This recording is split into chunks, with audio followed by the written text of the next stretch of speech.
not. But in terms of the ingredient in toothpaste that we're looking for, it's something called fluoride. And fluoride is essential to help remineralize and strengthen our teeth. It's really important to use a toothpaste with fluoride. And in terms of brushing, using an electric toothbrush is just much easier. You know, you're brushing your teeth first thing in the morning, last thing at night. You're going to be a bit tired in those times. So using an electric toothbrush, you just hold it against your tooth and gum and it does all the work for you. So it's just much easier in my opinion.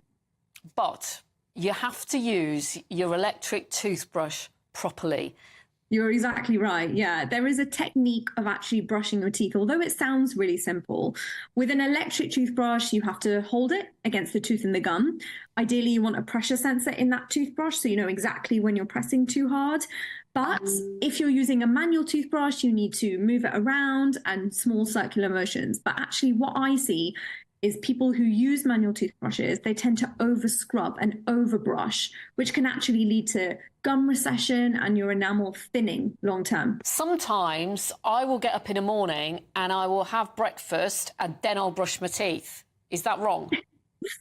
Unfortunately, that's wrong. So the best time to brush your teeth is first thing in the morning, as soon as you wake up. If you're brushing after you eat and after breakfast, you're brushing your teeth in that weakened acidic state. So your teeth are actually under attack and they're much more vulnerable.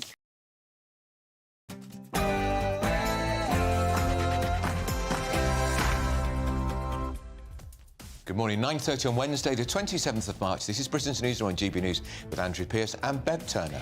So this morning, speaking exclusively to Britain's Newsroom, mother of murdered transgender teen Brianna Ghey told us that she believes child-safe phones would have saved her daughter's life. Feels like such a waste of life. And if I can make things better for other young people, then I'll keep working in order to do that. Don't miss that entry, very powerful. And the Home Office has accused the Church of undermining the asylum system after accepting the Clapham chemical attacker Abdelazizi's faith conversion was genuine, even though he failed a Christianity test and he was a convicted sexual offender.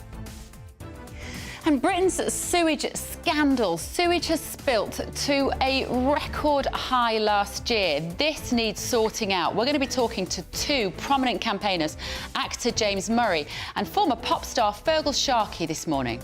Murray, of course, was in The Crown. And the Conservatives, well, they're in crisis. Rishi Sunak, another little mini reshuffle after the departure of two government ministers. Another sign they're on the ropes. And, of course, if you were with us yesterday, you saw this footage emerging. The 6 people missing after the Baltimore Bridge collapse are now presumed dead. We're going to have the very latest.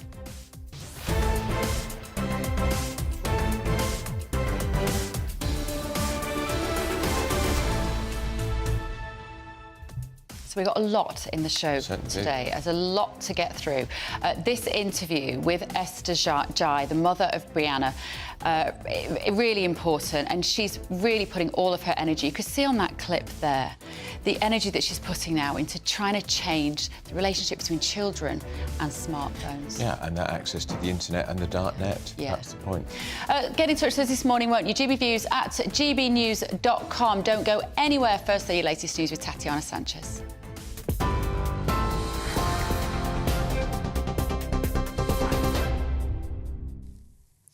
Bev, thank you very much. The top stories. Public satisfaction with the NHS has fallen to its lowest level since records began 40 years ago, with waiting times among the biggest concerns.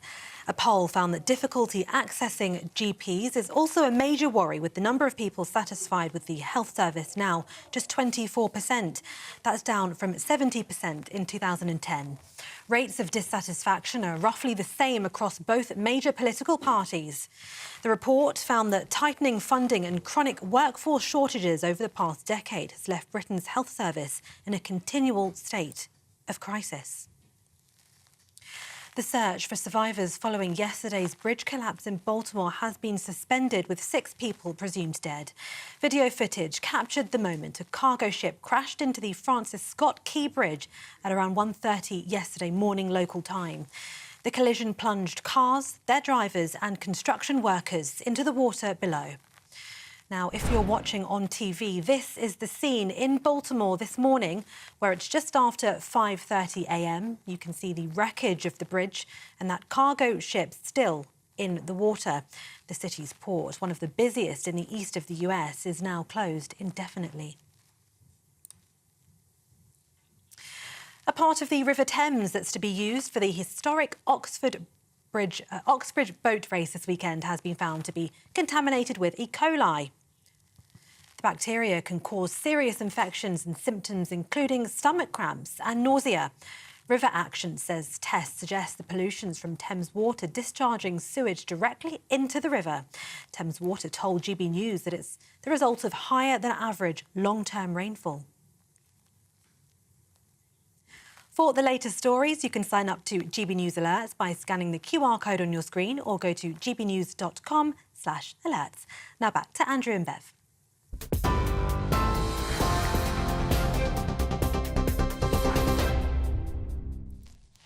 Very good morning. Welcome to Britain's Newsroom on GB News with me, Bev Turner, and Andrew Pearce.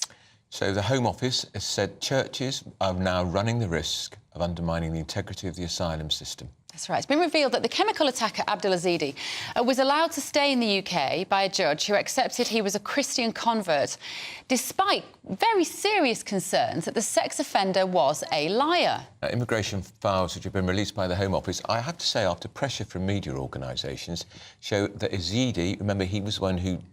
the chemical attack on a young mother and her daughter, was backed by a Baptist church minister known fewer than 4 times. Well, Tim Dieppe is from Christian Concern. Good morning, Tim. This story is of grave concern. What do you make of it? Who is responsible here? Well, I think that it is a reputational damage to the church, isn't it? That a Christian minister has vouched for his conversion. And clearly that was absolutely crucial in him obtaining asylum, permission to stay here in this country, and that the government relied, the Home Office relied on this Baptist minister's testimony. And as we know, he was later telling friends, I'm still a good Muslim, and buying halal meat from the local butchers and all this kind of thing. And now he's had a Muslim funeral as well. It clearly was a fake conversion. And I think the ministers need to be alert to this. Obviously, we've had as well Reverend Matthew Firth say that he's seen like a kind of conveyor belt system of people coming through, getting baptized, and then getting a certificate and using that to claim asylum. And clearly that is happening in some churches. And I think the church needs to take a bit more responsibility, to be fair. I think, I'd like to see churches saying, I want to see this person showing some evidence of change life, being part of the community, holding himself accountable to other Christians in small fellowship groups, praying regularly with them, studying the Bible with them over a period of, say, a year or something, and then say, well, now I'm convinced he really has changed and really is a believer, and so on. And I also think that churches ought to require a convert to renounce their previous faith. As part of the baptism system, you say, I renounce Islam, Muhammad is a false prophet, I no longer believe the Quran is not inspired by God at all, and Christianity is the only true religion. And I think that should be a normal part of a baptism service for a convert from another faith, and that would be a lot harder for somebody who's still trying to remain a Muslim to say and to do. Tim, the real concern here is not just that he couldn't answer very basic questions when he'd say, converted to Christianity, but the church would not allow him, this Baptist church, to go into the church alone unless he was escorted because they knew he was a threat to women. And yet this Baptist church minister argued 4 times he should be allowed to remain in this country when they knew he was a threat to women in their own church. It is shameful that this happened. Well, I think that is, the fact that he had a conviction and was regarded as a danger to women and so on is something else, obviously, that clearly counts against him. And I think that, that people who commit crimes here should not be allowed to stay in the country. And he clearly lied as well about his background multiple times, and the judge understood that and saw that as well. That's another reason why he shouldn't have been allowed to stay in the country as well. And he was recognised as a risk to his own local people and women around him and so on. And the church took quite extreme measures to protect them, as it should have done. but obviously still witnessed and testified that he was a Christian and ought to be allowed to stay in the country. And I think that's kind of, weighs on their consciences now, I'm sure. If this Baptist church minister was here, would he be arguing that what he was demonstrating was just forgiveness and compassion, and therefore every soul deserves a second chance at a safe existence? I wouldn't want to second guess what he would say if he was here. I imagine he really believed this chap was a genuine convert. Otherwise, his lacking integrity, obviously, he must have believed it. But now he obviously realizes he was wrong, and I hope that he changes his practice. And I hope that many other church members change their practices too, and decide they need to see greater evidence and longer-term evidence of somebody actually really adopting the faith and adopting a changed lifestyle and seeing prayers and seeing answers to prayers and expecting increased knowledge and understanding of the faith and growing in fruits of the Spirit. Yeah. OK. All right. Thank you, Tim. Tim Dieppe there from Christian Concern. Also, I don't care if he's a Christian or if he worships Easter eggs, or I don't care what he worships. He can worship Martians. He was a sex offender. He was. And so he shouldn't have been here, full stop. They wouldn't allow him in the church unaccompanied because they didn't trust him with women. And yet this wretched Baptist minister argued at four different times he should stay here because he'd converted to Christianity. Appalling. The other thing is, why was he on a third appeal? Quite. Why are we allowing 3 appeals for failed asylum seekers? 1 is enough, and if you fail it, you lose it. Out. Yeah, 3 seems a lot when you have a track record of sex offences. Extraordinary. And we shouldn't forget what he did. That woman has life-changing injuries as a result of the chemicals he threw over her. He took his own life. Have to say this, I'm not sorry. And there were at least 10, if you remember from that occasion in Clapham, passers-by who went to help, who were also injured. And the little girl was hurt too. By that caustic substance that... And significantly, Bev, when the family got his body back, they insisted on a Muslim funeral. Yeah. Funny that. gbviews@gbnews.com is the email address. Let us know your thoughts. Now, this is on. a huge story. Front page of the Guardian today, they've got a sniff of this, literally sniff being the operative, if you pardon the pun. It's the extent of the sewage scandal in our rivers. Record high spills. We think it's going to be the equivalent of 4 million hours of raw sewage. Just been announced this minute. Data for 2023, a 54% increase in the number of sewage spills compared to 2022, and a 13% increase compared to 2020. In just a minute, we're going to hear from James Murray. He's an actor whose face you'll know well, and he's the host of the Last Salmon podcast. He's also recently featured in Masters of the Air. Here he is talking to Toby Willison, who's a strategy director of Wessex Water. You and I can probably remember, as kids, swimming in the sea and being surrounded by floating fecal material. I've experienced that now, not as kids. You look at the quality of our bathing waters now, and it is unrecognisable from 20, 25 years ago, and that is a direct result of the massive amount of investment the water companies have put into the networks. Remarkable. I don't believe any of that. Well, James Murray joins us now to explain. Morning, James. Great to see you. When you're talking to somebody there like Toby Willison, what's going through your mind when you're interviewing? Does he genuinely think he's right, or is he just deluded? I think what's going through my mind is the same thing that's going through his pipes for the water company that he works for. Yeah, I think they read from scripts. I think Toby Willison was hired in that job. At the time of that interview he was working for my water provider, Southern Water, and he used to work, would you believe, for the Environment Agency. He crossed the Rubicon, and they are mouthpieces. He's now shifted off to Wessex Water because he's run out of propaganda, should we say, with us down here at Southern Water. So, yeah, sadly, there is a systemic culture of lying in a lot of these water companies. That said, I know that there is also some progress being made and some new faces involved, but there is a lot of rotten apples that need to be stripped out. So what is happening in these rivers? I mean, I would never swim in a river now, it has to be said, James. What impact is this having on marine life? All this pollution gushing in from these storm flows? Huge impact.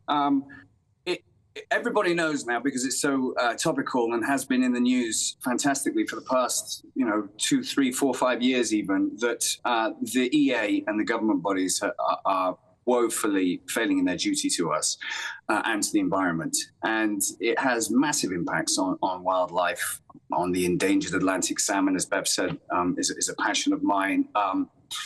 All flora and fauna, a plethora of wild animals that need to thrive off a healthy river are being hugely compromised. Sadly, the system isn't fit for purpose, as the water companies will be the first to tell you. But because they haven't been regulated for so long, we are at where we're at now. It's an acute situation.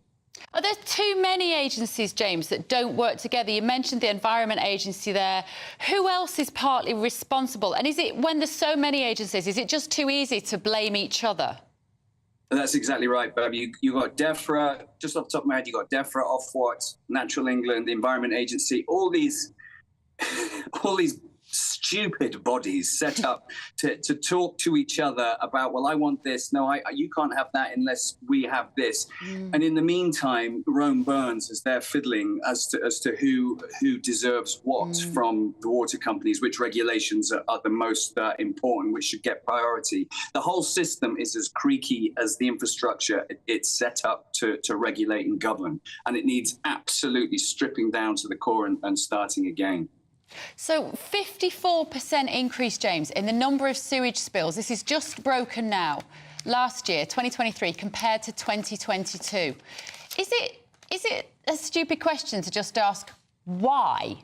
Why is this happening? Is it that we've got more rain? Is it that the rivers aren't being dredged? Is it that... Well, what is it?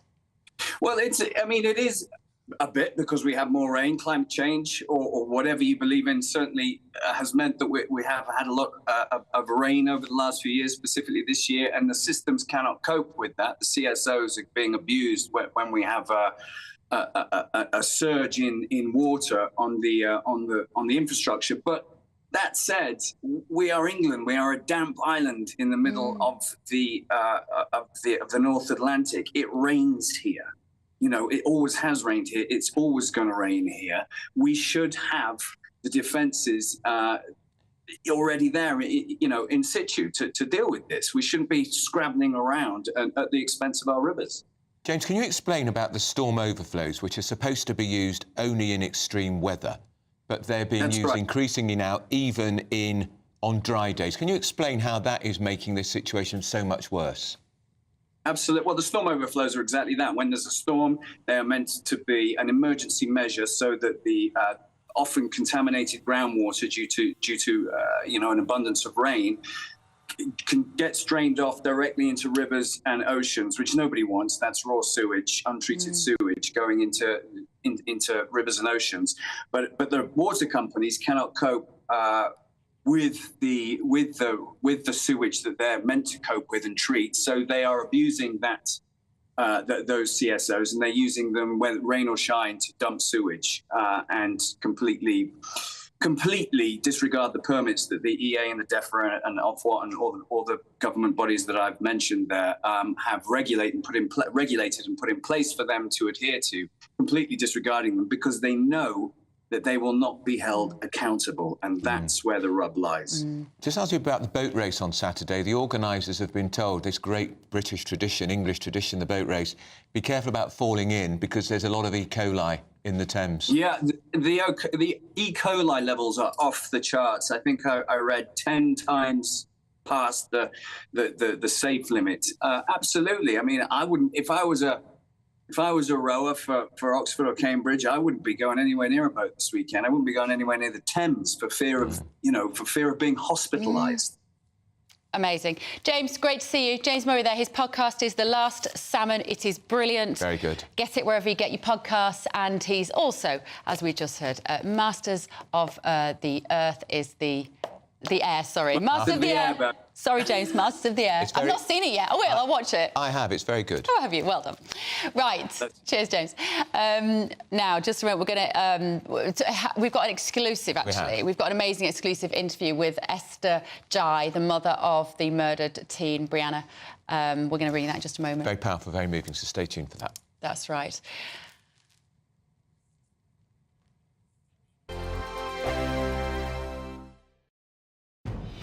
Good afternoon, Britain.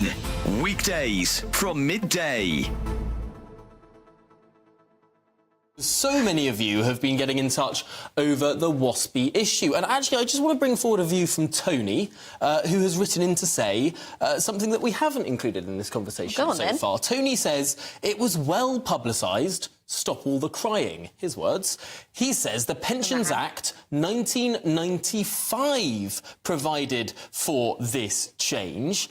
It was marginally sped up in 2010, but the fundamental issue, the Waspi issue, didn't come about in 2010 or 2011. It came about in 1995. Yeah, people know that the legislation was earlier, but the problem is a lot of women weren't told. Beverly, who's a Waspi woman, has written in saying, were the Waspi women living under a stone? I am one of the women who was affected by this change. My peers and I were fully aware of the changes. It was widely discussed on TV, radio and in the newspapers as soon as the decision was made. We weren't happy at the time, but we recognised that it was fair. It's wrong to spend billions in this way. I'd rather the post office people who suffered so much were reimbursed. Well, I think for the social contract to work and for our society to be cohesive and harmonious, if that's possible, you can't just have people who don't work or don't have much receive all the benefit.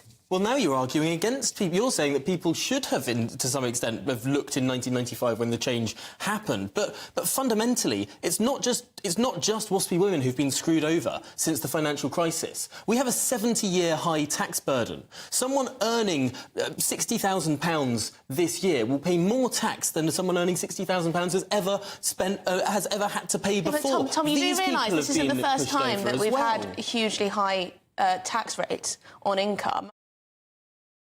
Join me, Camilla Tominey, every Sunday at 9:30 when I'll be interviewing the key players in British politics and taking them to task. This report basically says that he's not fit to stand trial. With an upcoming election looming over Westminster, now is the time for clear, honest answers. I agree. And that's precisely what I'll get. Is he indecisive? Incompetent? That's the Camilla Tominey Show at 9:30 every Sunday on GBNews, the People's Channel, Britain's election channel. I'm Michelle Dewberry, and I'm not here to tell you what to think. I'd much rather hear what you have to say. So, send in your opinions to gbviews@gbnews.com. Keep them clean, and you never know, I might read them out. With my panel here on Jubes & Co, we debate, we get stuck into the issues of the day on a show where all views are welcome, especially yours. GB News, the People's Channel, Britain's news channel.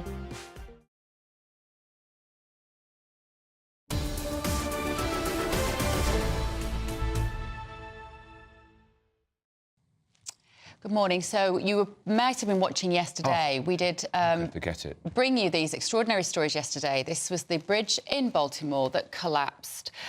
The latest this morning is that the search has been suspended. There were 6 construction workers. We were speculating yesterday, weren't we, as to how many people were actually working on the bridge. It was 1:30 in the morning. They've now been presumed dead. And we have the great relief that the Mayday alert from the tanker ship was picked up. So the authorities on the land stopped more vehicles going on that bridge, because otherwise it could have been horrific. Well, joining us, absolutely. Well, joining us now is civil engineer Malcolm Hankey. Good morning, Malcolm. Good to see you. You would have looked at this event yesterday through slightly different eyes to the rest of us, because you understand a lot more about these structures. Would it be expected that when the concrete pillar on a structure like that is hit, that the entirety of that structure would collapse? Well, there's a couple of factors to answer that question, I suppose, Bev. I think the first issue is you've got to remember this bridge was conceived back in 1977, and the standards of bridge design at that particular point were very much different than they are today. One thing that I would note from the pictures that we saw is that the structures and the supports for the bridge didn't appear to have any protective infrastructure, which would be the norm for a bridge of that particular type and that size crossing shipping lanes. You would tend to assume that there would be some protective barriers preventing a direct strike on, or at least minimising the impact of a direct strike. However, what you've got to imagine is the size of this shipping vessel, particularly container ship of this nature, is such that it would almost be impossible to design a bridge that wouldn't collapse, or certainly wouldn't take a significant structural failure being hit by a vessel of this size. And of course, the structure Malcolm, itself is a continuous steel frame structure, and it's very much classed as a dependent structure across all three lengths of its span. So what you find is that every single element of that structure is dependent on each other. So if you get a failure of one element of the structure, it then tends to result in a progressive collapse of the whole structure, similar to a house of cards, effectively. That ship, of course, is a monster, the size of it and the weight it's carrying. And when that bridge was built in 1977, you didn't have container ships of that scale or anything like it, Malcolm. Absolutely, Andrew. Yeah. The age of supersized container ships is obviously, was never even conceived at the point when that bridge was designed. Saying that, it would be very difficult to design any bridge in terms of the practical and economic limits that would normally apply to bridge design. That would be able to withstand a strike from a ship of that size, and certainly at the speed it was potentially travelling at. Malcolm, are there any comparisons to bridges in this country, and should people be concerned about something similar happening here? Very difficult to say. I mean, obviously, I would imagine that this will link to a number of different surveys that will have probably already happened, and people will be investigating the structural surveys that have already occurred on a lot of the bridge stock in the UK. I know from the US, this was particularly, I suppose, shone a light onto the debate about the condition of bridges in the US as an example. I think something like 30% of bridges are classed as structurally deficient in the US. So I think that equates to something along the lines of about 43,000 bridges. Yeah. Now, I know Joe Biden has pledged about £110 billion back in 2021 to improve the road and building stock. OK, Malcolm, thank you so much. Structural engineer Malcolm Hankey there. Right, Phil, still to come, we've got an exclusive interview with the mother of Brianna, Ghey, the trans teen who was brutally killed. Don't miss it. This is Britain's Newsroom. A brighter outlook with Box Solar, sponsors of weather on GB News. Hello there, welcome to your latest GB News weather. Low pressure continues to dominate the weather pattern through today. Further spells of rain, heavy showers, blustery winds over the next few days as well. So looking at the bigger picture, we do have rain across northern and western parts of the UK this morning. Some localised flooding possible across parts of Northern Ireland in particular as the heavy rain from overnight slowly clears. Some bright spells developing as we move into the afternoon, but this will trigger some heavy thundery showers with some hail possible.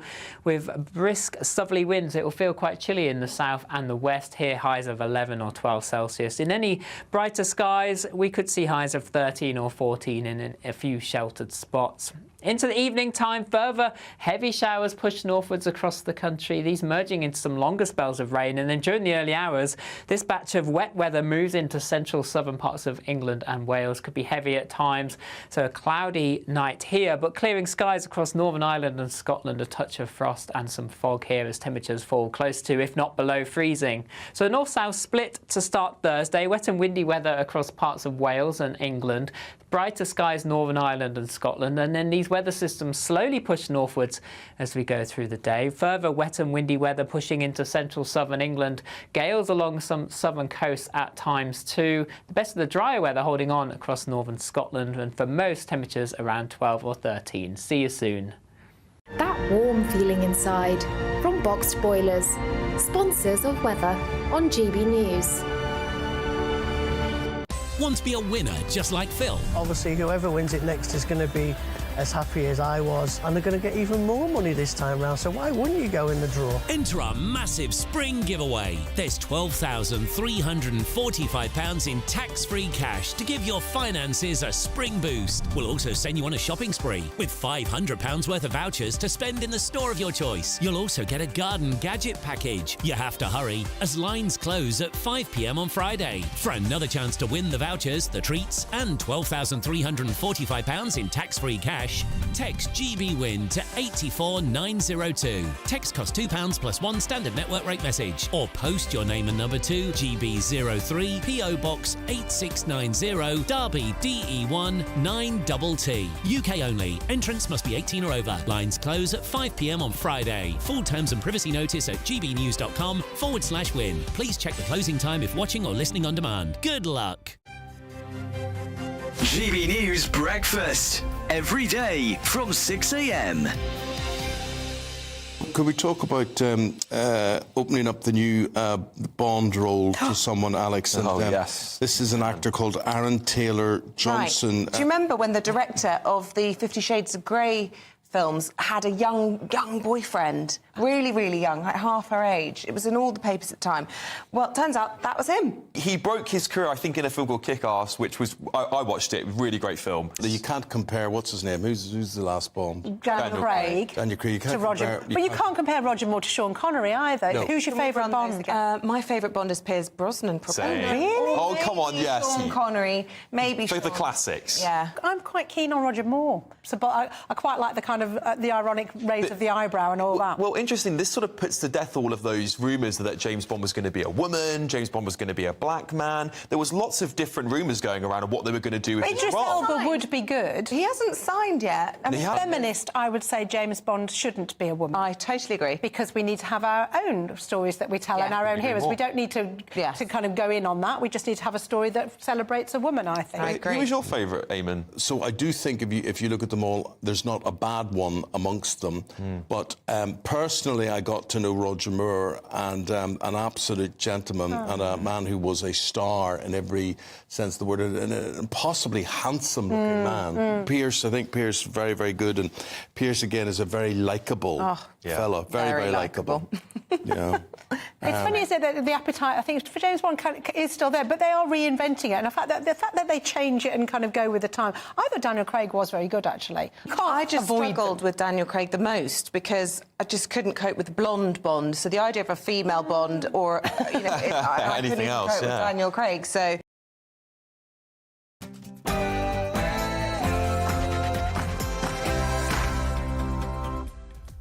10 a.m. on Wednesday, the 27th of March. This is Britain's Newsroom on GB News with me, Bev Turner, and Andrew Pearce. Speaking exclusively to Britain's Newsroom, the mother of the murdered transgender teenager Brianna Ghey told us how she believes child-safe phones would have saved her daughter's life. Feels like such a waste of life. And if I can make things better for other young people, then I'll keep working in order to do that. Amazing woman. Britain's sewage scandal. Sewage spills rose to a record high last year. Clean water campaigner Fergal Sharkey will join us after 11. More evidence of the crisis in the Tory party. Rishi Sunak had to do a mini reshuffle after 2 ministers quit. He's on the ropes, isn't he? And is Christianity under attack or just being ignored? First, the cross on a hot cross bun was changed to a tick, and now Easter eggs are under threat. They're being called gesture eggs. We'll be discussing that. NHS not fit for purpose. Satisfaction with the health service falling to an historic low. It's all because you can't see a GP, maybe even your dentist. What do you think? And is it OK to call people fat? The fitness coach, Mr Motivator, says that people take criticism about their weight too personally, and Brits have become lazy. He will be joining us very soon.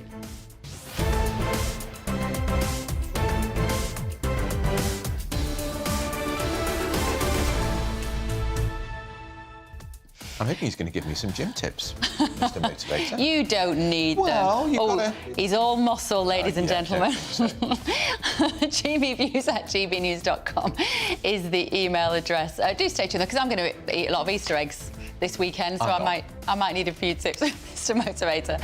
Right, first, though, your very latest news with Tatiana.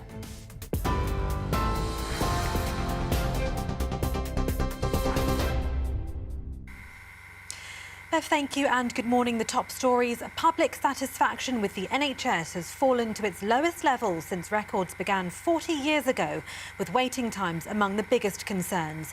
A poll found that difficulty accessing GPs is also a major worry, with the number of people satisfied with the health service now just 24%.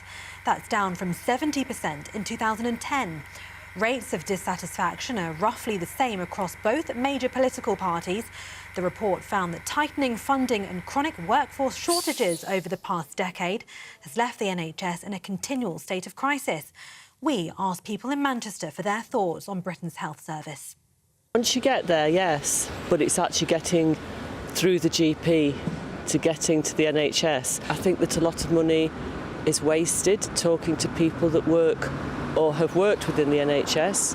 The amount of waste is phenomenal. So I think they need to look at the management. It needs to start at the top. Thankfully, I don't use it a lot, but I'm currently on the waiting list for one of the hospitals in Manchester for 12, and it's a 52-week wait. We should make it like a more accessible thing. I am satisfied because there's a lot of hard-working nurses, doctors, surgeons. Like, you see the care they give you. And plus, I had 3 of my children here, and the care I received was perfect. The search for survivors following yesterday's bridge collapse in Baltimore has been suspended, with 6 people presumed dead. Video footage captured the moment a cargo ship crashed into the Francis Scott Key Bridge at around 1:30 yesterday morning local time. The collision plunged cars, their drivers and construction workers into the water below. If you're watching on TV, this is the scene in Baltimore this morning, where it's just after 5:30 a.m. You can see the wreckage of the bridge and that cargo ship still in the water. The city's port, which is one of the busiest in the east of the United States, is now closed indefinitely. There was a 54% increase in sewage spills in England last year compared to 2022. The Environment Agency says it's due to storm overflows, with untreated sewage dumped into rivers and seas. It comes amid rising concerns for the state of England's waterways, with a part of the River Thames that's to be used for the historic Oxbridge boat race this weekend found to be contaminated with E. coli. Thames Water told GB News it's the result of higher than average long-term rainfall. Giving out free vapes in emergency departments could help thousands quit smoking, according to a new study. Academics from the University of East Anglia conducted a trial in 6 emergency departments across the UK. One group of daily smokers were handed a free vape with guidance, while the other group were only given written information on how to stop smoking.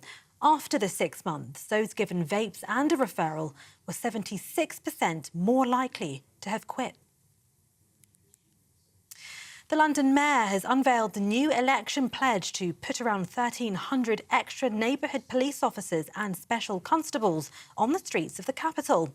The pledge comes in the wake of the Baroness Casey review, finding the capital no longer has a functioning neighbourhood policing service. Sadiq Khan made the pledge alongside Shadow Home Secretary Yvette Cooper while out on patrol with officers from the Met Police in South West London. The Mayor says it's a moment of opportunity.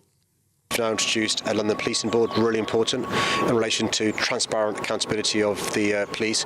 We're fast-tracking disciplinary cases against police officers. We're funding the domestic abuse sexual offences line. The anti-corruption line is still open. We're lobbying the government to change the regulations so it's easier to get rid of bad officers, but also to change the culture within the police service by improving vetting. It's really important, though, that we have a Labour government working with the police, working with the Mayor. At the moment we don't. The government's not giving us a penny of support in relation to the transformation that's required in the Met Police Service. And finally, Wales has missed out on qualifying for the Euro 2024 football tournament. That's after losing to Poland in a penalty shootout in Cardiff last night.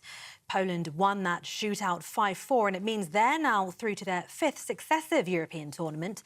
The defeat for Wales comes after they secured a 4-1 victory over Finland in the playoff semi-final last Thursday. For the latest stories, sign up to GB News Alerts by scanning the QR code on your screen or go to gbnews.com/alerts. Now back to Andrew and Bev.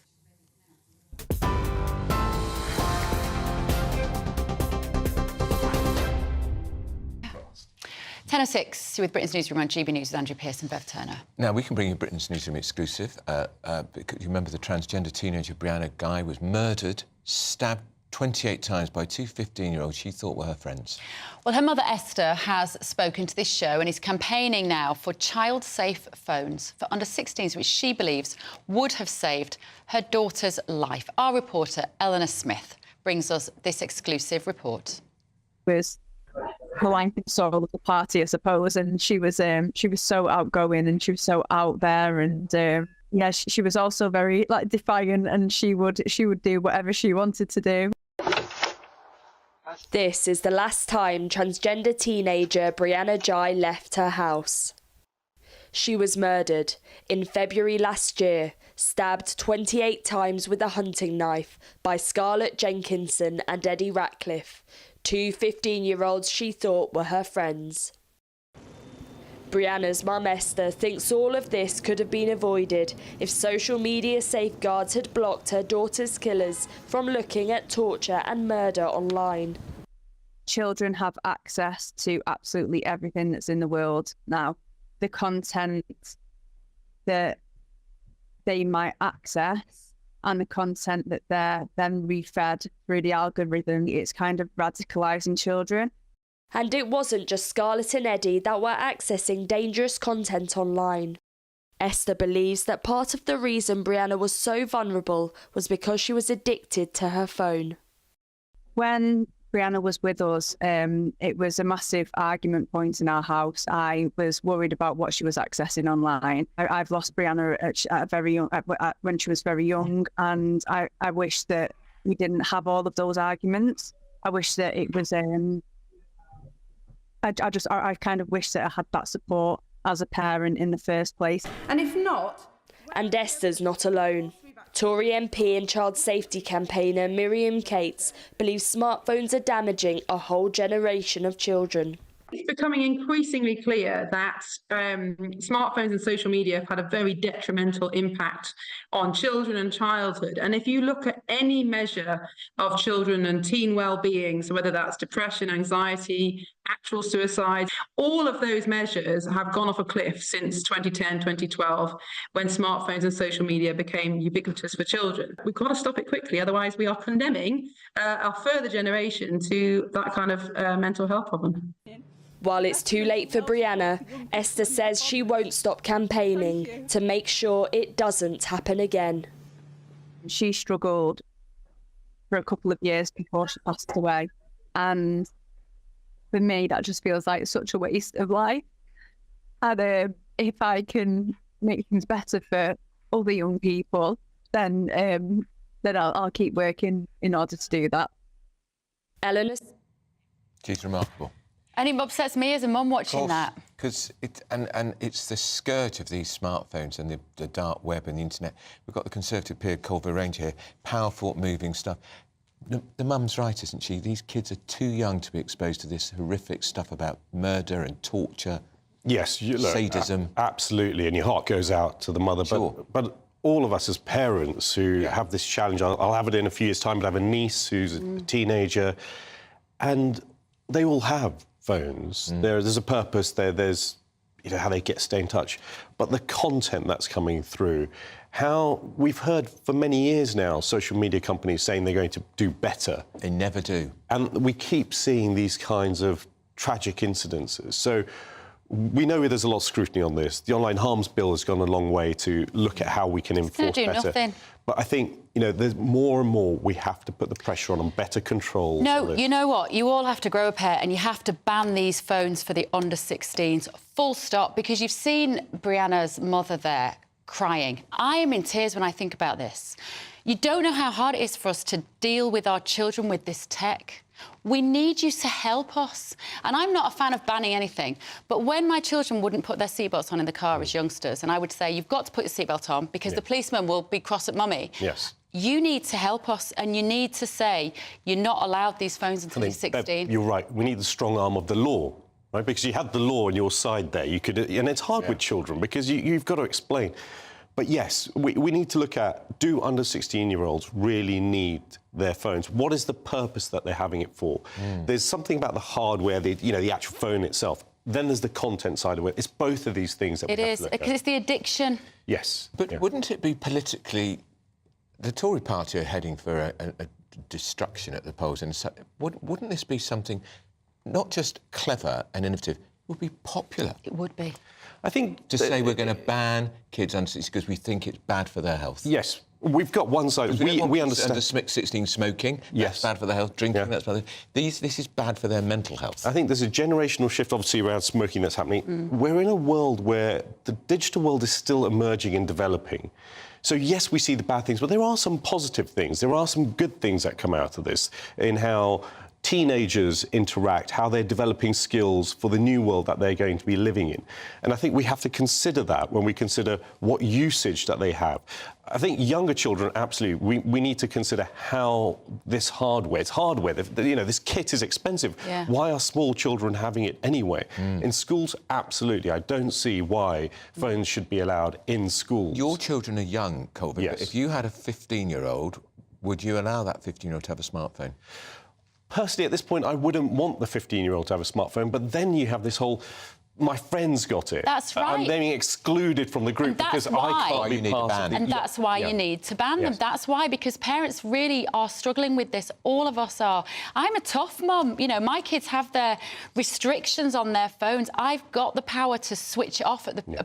But it's still really hard. It seeps back in, doesn't it? And they can always work the system. The kids are always one step ahead of us. So just make it socially unacceptable. It has to become socially unacceptable to see a 3-year-old in a pram on a smartphone, because you see them all the time being pushed down the street. Yes, I think that even I will say at some stage I'm guilty. Look, we've got 2 very young children. At some points we give them the tablet and let them play, so that we can get a 5-10 minute break from them. You know, so there's the balance of how we use this the kit, what they're able to do on it, and then the social media side of it, which exposes them to all kinds of horrible things. Because the thing is, it's pointless to keep saying we're going to get the social media companies to be more responsible, because they keep saying they will and they don't. And where Cameron was fighting this when he was Prime Minister. So perhaps if there were more legislators in the Commons and the Lords, Colvin, who had teenage kids, they may say, we need this ban because my 13-year-old... The only way to stop the rest of my class is none of the class can have one, because that's the law of the land. You're right, and I think this is going to be a generational conversation for parliamentarians and what's coming in the next generation that aren't digital natives. Forget the words digital natives.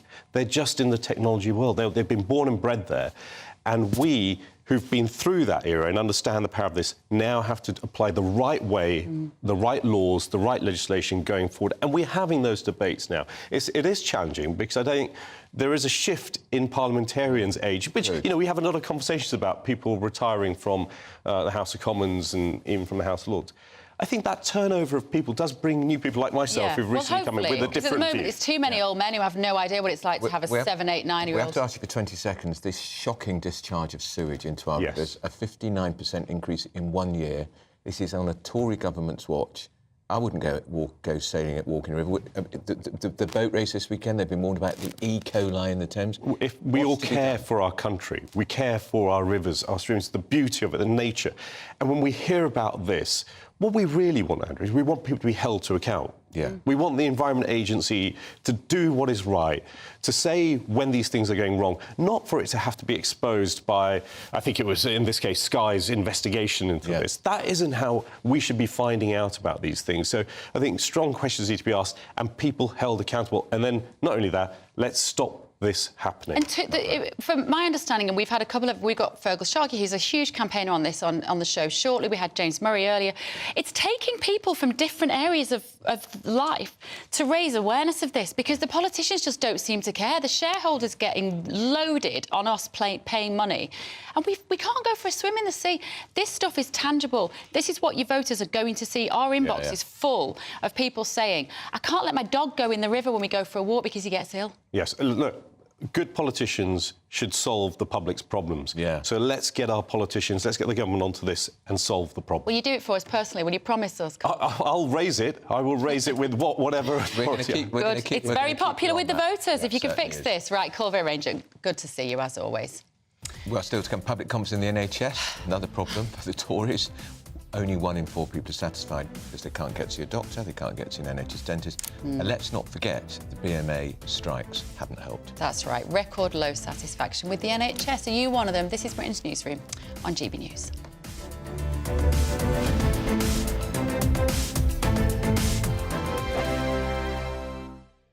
Patrick Christie's Tonight. Weekdays from 9 p.m. Has the NHS killed your relative and then lied to you about it?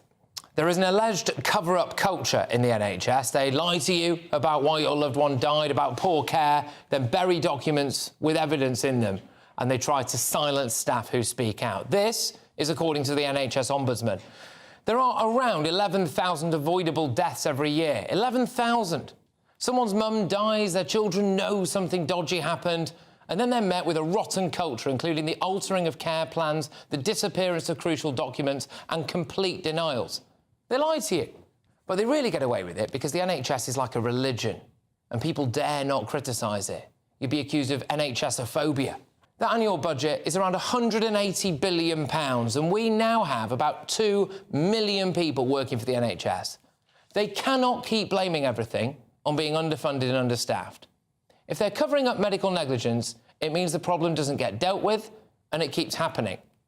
And that is the fault of the NHS managers, the people who run it. They've got the money for 837 non-clinical staff working at English hospitals on the highest paid Band 9 contracts, which is between £99,000 and £115,000 a year. How many nurses would that pay for? How many junior doctors? And they've got the time on their hands to think about making the NHS the world's first carbon-neutral health service. They've got time to consider whether women in labour should be picked up by an electric ambulance that might have to be recharged en route to the hospital. There are NHS managers with a budget of £180 billion, 2 million members of staff, and they're crying about being understaffed and under-resourced. If they spent more time looking after patients instead of finding ways to cover up avoidable deaths, then maybe we'd have a better health service. GB News is the home of free speech. We were created to champion it, and we deliver it day in, day out. Free speech allows us all to explore and debate openly the issues most important to us, our families, and of course, the British people. Having challenging conversations to enlighten each other. Which is why we hear all sides of the argument. We are the People's Channel. We will always stand by the freedom to express yourself. On TV, radio and online. This is GB News, Britain's news channel. Big news, big debates, big opinion. Patrick Christie's Tonight is the week's biggest show. Every weekday, 9 to 11 p.m, we've got the inside track on the day's top stories. There'll be sharp takes you won't get anywhere else. We will set the news agenda, not just follow it, and I want to bring you along for the ride. Whatever it is, we'll have our finger on the pulse.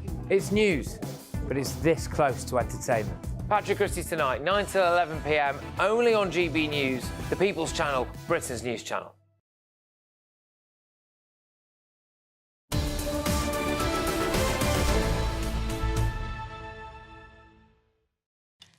What is the time? It is 10:20. You're Britain's News on GB News. Andrew Pierce, about 10. The panel is here. Stephen Pound, politically not to my right, sitting on my right. Not to anybody. Former Labour MP. And, of course, Mike Parry, the broadcaster. Here they are. Right, gentlemen, what do we want to start with? A post office story that isn't the scandal. What is it now? Well, it's all about forged stamps, OK? And you'd say, that's rather odd. How can you have forged stamps? I've been a victim of this. I've been a victim of this terrible scandal. I still pay some of my bills by paper because I prefer to have control. Good for you. And, thank you. And I don't want people hacking into my computers all the time. You send a cheque in the post? Yes, I do. Do you? Right. Now, let me tell you, I send a cheque in the post to Barclaycard, OK? And on the day when you're supposed to pay your account, you get a little text message saying, you may wish to pay before midnight tonight. I mean, this can't happen 3 weeks ago. Anyway, I got on to Barclaycard. They said, we haven't had your payments. And it was, a couple of £1,000 or something, And I thought, this is very, very strange. So I made arrangements to pay it. The following morning, I got a letter from my local post office collecting office to say, you have been using forged stamps on your mail. So we have therefore... Not only have we not delivered them, we've informed the authorities you're putting forged stamps on it. And then I had to pay something like £4.80 for the benefit of them coming back to me. And where did you buy the forged stamps from? I bought mine in my local newsagents, but the story that's highlighted it this morning says they came direct from the post office and the people who manufacture them. GB News first exposed this. Yes, we did, didn't we? Right. And then the Mail's done it again, has done it today. Yeah. It's very worrying, Mike. How can you tell if it's a forgery? Well, I think what happens is, when it goes through the franking machine, you see what I mean, inside the post office, some light goes off or something. It says, no. Now, we can't tell. Well, no. Here's the thing. The post office do not have an absolutely brilliant reputation when it comes to IT. Let's establish that. That's absolutely true. Nobody knows whether there's some devious gang of people who've given up forging penny blacks and, you know, Guinea, those rare stamps and actually doing these ones. What it could well easily be is a simple malfunction of the identification computer program. As simple as that. Because at the moment, if people are buying them from the corner shop, if they're being supplied by the post office, I'm sorry, that is not some great criminal conglomerate, you know, forging these stamps. Mike shouldn't have had to pay a fine or... No, exactly. It came back with one of those... In good faith. Of course I did. A yellow sticker on it. Yeah, a yellow sticker coming back saying you haven't paid for your postage and all that. I had paid for my postage. Unfortunately, it was a forged stamp. And the cost of stamps these days now, anyway... An outrage. It is an outrage. When I was a kid, it was about 5p or 6p. It's now £1.65 or something. Shocking. I mean, I've had to cut down my Christmas card output to 50 because that's just an excuse, isn't it, really? Sorry, that's just an excuse. no. I got one year. No, in fact, all my friends are either dying or don't want to know about me anymore. But that's another story. But what I'm saying is, you are now you expect a bit of service for a £1.65 stamp. Yeah. You don't expect the people at the post office to accuse you of being a thief. I got a very nice Christmas card last week, which was sent in the first week in December. Oh no! My God! That was from Rishi, wasn't it? I'm not on because GB News are interested in this story about the stamps. If you have been impacted by that, would you mind emailing us? But it's a different email address. It's money@gbnews.uk. If you written that down, Mike. Money@gbnews.uk. We want to know your stories because we are looking into this. This has happened to a lot of people, Mike. It is, and on a larger scale. I mean, you know, Stephen has very rightly raised the issue of when a problem starts inside the post office, where does it all end? Doesn't it? And, you know, we've got a massive, great example of the injustices and the incompetency of the post office. I wonder which company has supplied the IT equipment. Could it possibly be... Are you going to blame Fujitsu? Well, in the absence of anything else. You still haven't paid any compensation. I'm surprised that you want to talk about this, gentleman, but it's on the list. So Katie Price, formerly known as Jordan, has spoken out and said that girls shouldn't get plastic surgery when she's built a career, Stephen, on she's built a career on plastic. She's made a fairly powerful case against plastic surgery. I have to say, you know, the woman who invented the trout pout, I think she's actually gone way, way too far. Look, what's awful about this is I know a lot of young girls 13, 14, you know, obviously grandchildren in my case, you know, who actually start talking about, you know, oh, I'm not beautiful enough, you know, I need to have fillers, I need to have plumpers, I need to... You know, that is sick. And then you have these people who have exploding buttocks. Plumpers? Oh, my dear.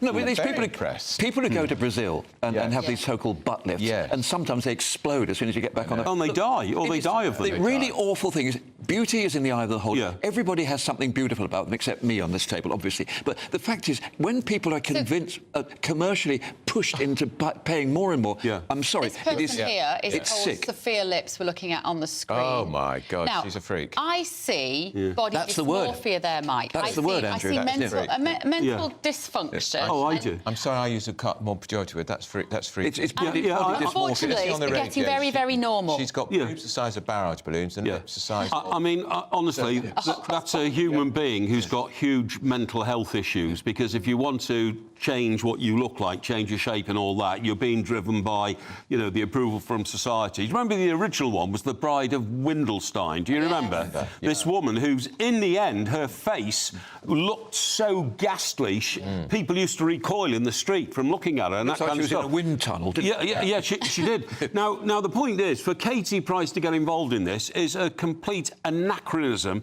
about what the story's all about, because she's been the biggest influencer to young women over the years to try and improve your body. I would have thought it would have put young women off doing it, because she looks like a freak show. Well, maybe that's why it's good that she is saying well, maybe. Don't follow my example. Because I was a tabloid journalist and worked at a paper where we used to put naked pictures of women on page 3, I remember the very first pictures of Katie Price when she was Jordan. And with the greatest respect to her, she was a slim woman, and she went from wanting to be slim to wanting to be a enormously curvy woman, and then went up and down over the years. I mean, it's horrendous. In all honesty, I mean, I haven't actually studied Katie Price's Grand Balcon, as they say in France, but looking at that, it looks like a dead heat in a Zeppelin race. I've never seen such enormous ones. I mean, dude, there's nothing attractive about that. And can I come? Zeppelin race. That's a pretty good one. I'm going to borrow that. Yeah. And I won't give any credit. can I just say, with Bev being the only woman in this, on this table of 4 men, Bev's the only woman. As a 3 men. Can you count? I said 3 men, and I thought you said 4. No, you said 4 men. No. I said Bev is on a table of 4, 3 men and 1 woman. Sorry. Anyway, I'll stop digging. Confusing these anyway, the point identifies, Mike. Who do you identify? The point I was going to make was, as a heterosexual male, I find no appeal whatsoever in a woman who's had extensive plastic surgery. I honestly recoil, because I think there's nothing real about it. I'm not joking. There'll be weeping and a gnashing of teeth throughout the land. Well, I should imagine there will be. I've spent 40 grand having them inflated, and Mike Parry won't give me a second look. What about you, Stephen? Do you find surgery attractive? Good God, no. I would have thought about it. Yeah, but plastics, well, I mean, it's very often been suggested to me. Yeah. I can't, but I see you with the pout. It is quite a serious issue. I think a stocking over my head. There's just something about talking to you 3 about fake boobs, which has really given me the giggles. We're new men. You are new men. Absolutely. Right, shall we talk about... She is just awful, just for sake. Well, Should we just talk sorry, just before you go on, Bev, I was just going to say... Sorry, who's in charge here? No. At various times over the last couple of years, I've honestly looked at the clips that are put out when I'm on a TV show, and I've honestly thought to myself, do you know what? I'm getting uglier by the day. And thought, what is it? Oh, maybe I've got too many chins. But I've never been driven to the point of I'm having plastic surgery. But then you are men, so the same rules don't apply, you know. That unfortunately, we have to adhere to a different level of attractiveness. You don't want double zeppelins, then? I wish we didn't, but we do. That is the sound. We didn't have to, but it's true.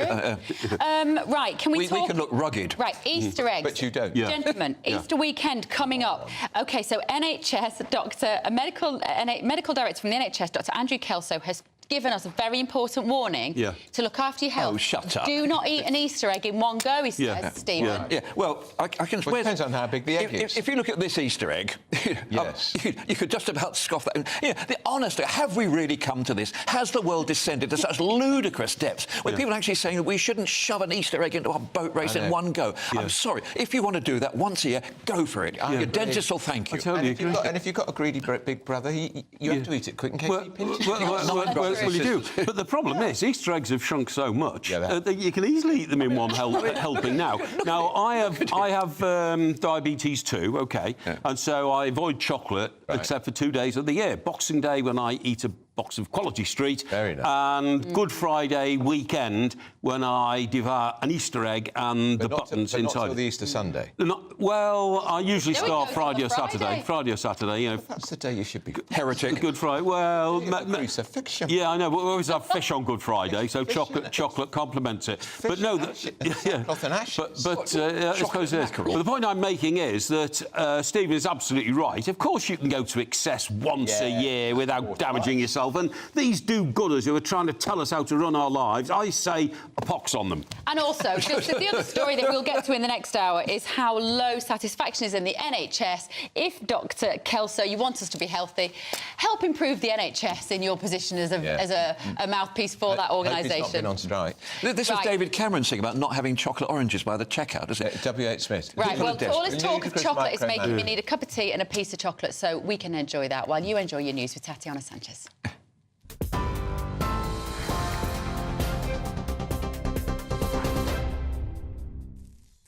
Thank you. The top stories. Public satisfaction with the NHS has fallen to its lowest level since records began 40 years ago, with waiting times among the biggest concerns. A poll found that difficulty accessing GPs is also a major worry, with the number of people satisfied with the health service now just 24%. That's down from 70% in 2010. Rates of dissatisfaction are roughly the same across both major political parties. The report found that tightening funding and chronic workforce shortages over the past decade has left the NHS in a continual state of crisis.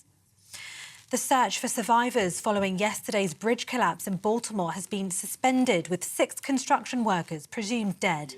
Video footage captured the moment a cargo ship crashed into the Francis Scott Key Bridge, plunging cars and people into the water below. The city's port, one of the busiest in the east of the United States, is now closed indefinitely. There was a 54% increase in sewage spills in England last year compared to 2022.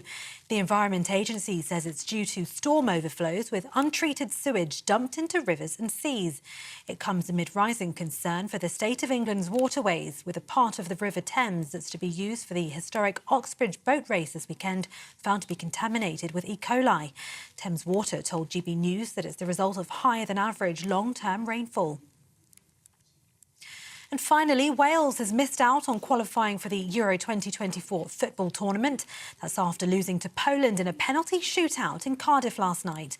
Poland won the penalty shootout by 4, meaning they're now through to their 5th successive European tournament.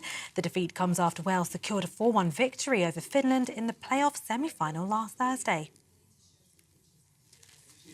For the latest stories, sign up to GB News Alerts by scanning the QR code on your screen or go to gbnews.com/alerts.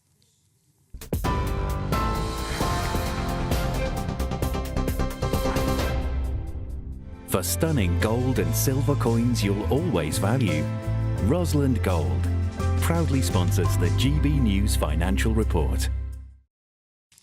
Here's a quick snapshot of today's markets. The pound will buy you $1.2626 and €1.1661. The price of gold is £1,735 and 63 pence per ounce, and the FTSE 100's at 7,908 points. Rosland Gold proudly sponsors the GB News Financial Report. Still to come, a Cadbury shop in Lincolnshire have renamed Easter eggs as gesture eggs. Of course they have. Are they just trying to kill Christianity? Does it not matter anymore? What do you think? This is Britain's Newsroom on GB News.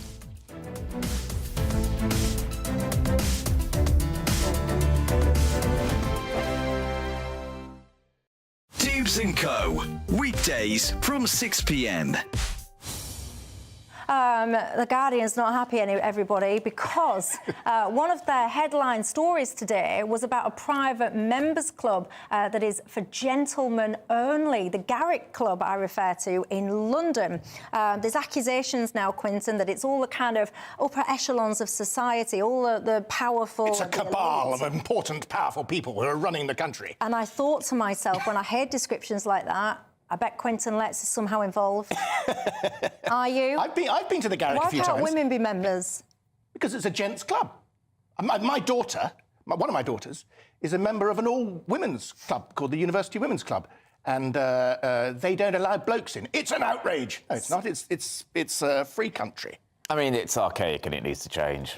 What is? You know, is my view. The fact that the Garrick doesn't admit women members. There are lots of these members clubs, you know, across London, probably in other parts in the country as well. And you know, you have to pay for membership, so it is well-to-do members of society that go. I've nothing against them existing, but all of them have changed their constitution. Those that were once men only, you know, they all now admit women. The only exception now is the Garrick. My other thought is, well, why are we talking about it if we've got nothing more important going on? Just to be frank, I genuinely could not care less if there is a club that I'm not allowed into because of my sex. I do, though, think that if you're going to start... You're allowed in there. They let them in. Yeah, but not as members. Yeah. But I do think if you're going to start, you know, having all of this kind of respect and all the rest of it for single-sex spaces for men, then you can't, as a society, allow the ridiculousness that goes on in female spaces when a man sticks a dress on and a wig maybe and a bit of lipstick if he's feeling bold and says that he's called Sharon and then wants to be allowed into that space, and then those establishments then buckle and let those men actually into things like changing rooms of women. That really, really annoys me. I'm Christopher Hope. And I'm Gloria Di Piero, bringing you PMQs Live here on GB News. Whenever Parliament is in session on a Wednesday at midday, we'll bring you live coverage of Prime Minister's questions. We'll be asking our viewers and listeners to submit the questions that they would like to put to the Prime Minister, and we'll put that to our panel of top politicians in our Westminster studio. That's PMQs Live here on GB News, Britain's election channel. I think the most exciting bit for me is talking to people. People who I think are ignored often by the major news channels. We're going to give news they want to hear. There's a voice there that needs to be heard. I think there's a chance here for a diversity of opinion to be expressed, which you don't find elsewhere. It's really exciting. We don't hold back. We're free to say how decisions that are taken here affect us all around the country. only on GB News, the People's Channel, Britain's news channel.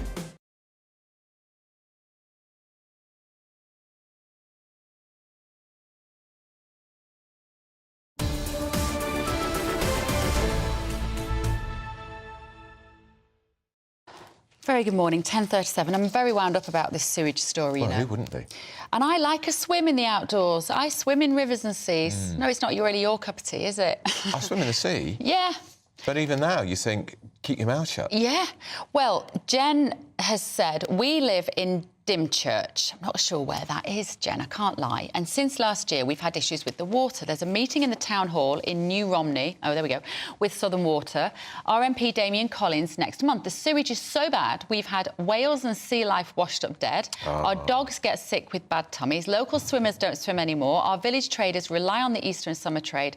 And having discreet signs up saying don't swim are useless and drive away the families that come to our children's paradise. She said it's heartbreaking. Of course it is.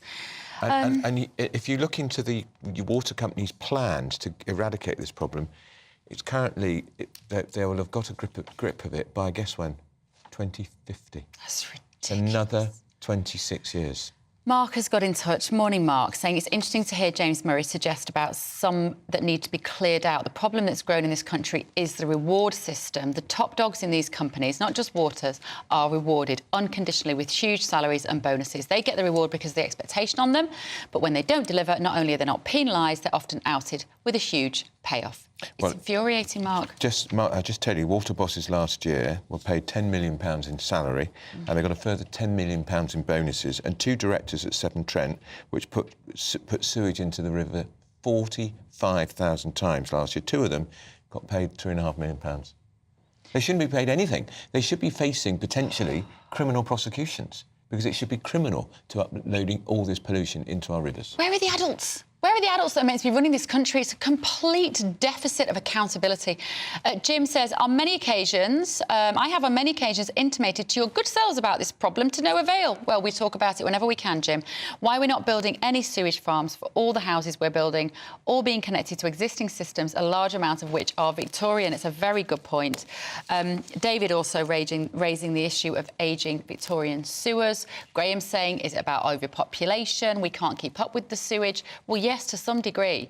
I think it is the fact that we've got so many more people now. And also the pipes are too small, they're not up to it, and they should have been replaced years ago, and they haven't been because they've spent too much money on the directors' bonuses. Shareholders' bonuses. Well, you are all in agreement with us as to what a mess this is. Now, we tried this a little earlier. A Cadbury shop has been accused of erasing Easter by advertising chocolate eggs as, guess what they're calling them?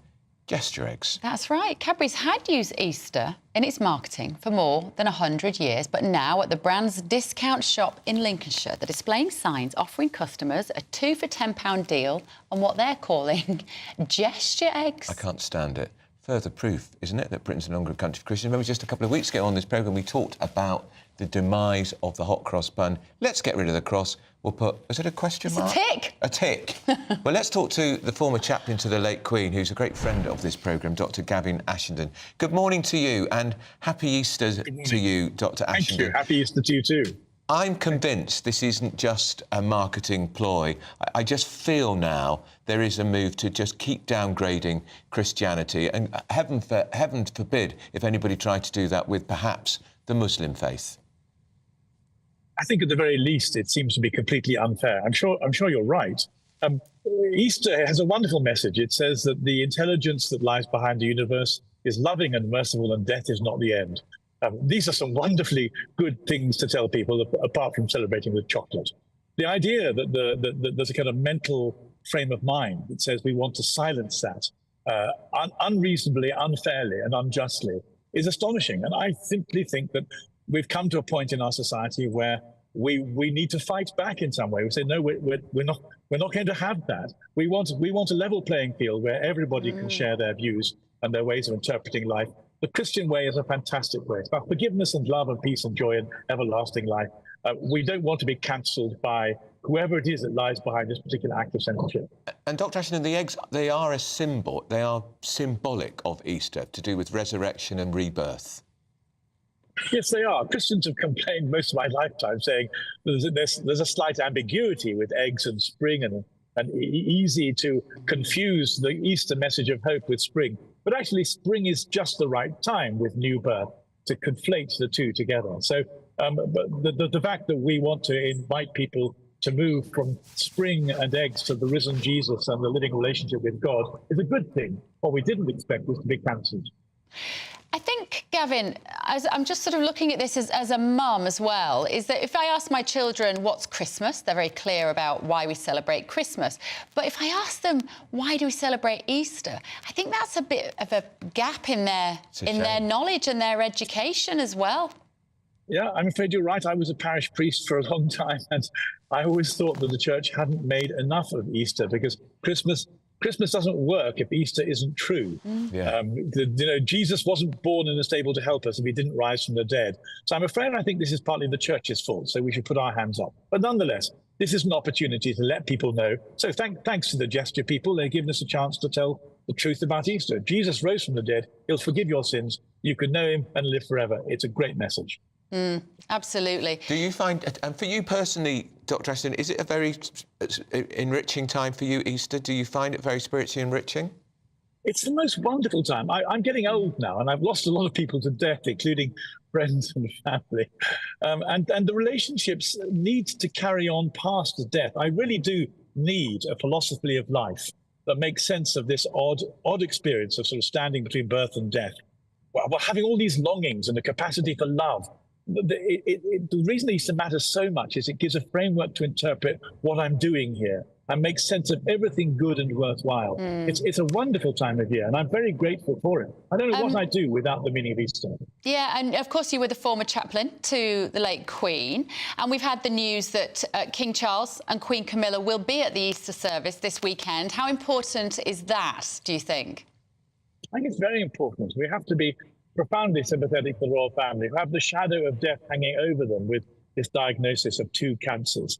But once again, if there is no life after death, then which is like running out of a sort of time on a parking ticket before the end comes. We can face cancer, we can face death, because we know that we're preparing for something even more wonderful. So I think it matters very much that the king is able to go to Easter, and if you like, put his body where his faith is. And it will encourage a lot of people. If there's any good of coming out of this diagnosis of cancer, good does come out of bad. It's that other people who've got cancer will be encouraged they're not alone. And the fact we're talking about it at Easter allows us to say, death is not the end. We're all going to die, but death is not the end. Will you be having an Easter egg this Easter? I'm slightly overweight, so I need to watch myself. But I'm afraid I can't. I'll have a little one. Yes. Well, have your chocolate and then go for a nice long walk in this spring sunshine afterwards. That's my advice. Good advice. I'll do that. Thank you. OK, Dr. Gavin Ashenden, thank you so much for joining us. So, right of reply from Cadbury's, a spokesman for Mondelez International. They own Cadbury's, said Cadbury. There's nothing owned by British companies anymore. It's nothing owned anymore. Cadbury's has used the word Easter in our marketing and communications for over 100 years and will continue to do so with our new Easter products range. To claim anything otherwise is factually incorrect. Why did you call them gesture eggs then? Don't know. We're getting to the bottom of it. I think we're sending a reporter up there to find out why that's in the window of the Cadbury's outlet. Right.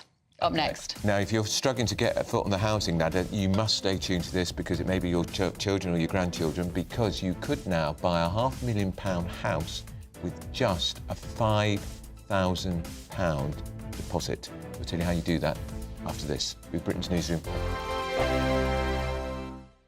Hello there, welcome to your latest GB News weather. Low pressure continues to dominate the weather pattern through today. Further spells of rain, heavy showers, blustery winds over the next few days as well. So looking at the bigger picture, we do have rain across northern and western parts of the UK this morning. Some localised flooding possible across parts of Northern Ireland in particular as the heavy rain from overnight slowly clears. Some bright spells developing as we move into the afternoon, but this will trigger some heavy thundery showers with some hail possible.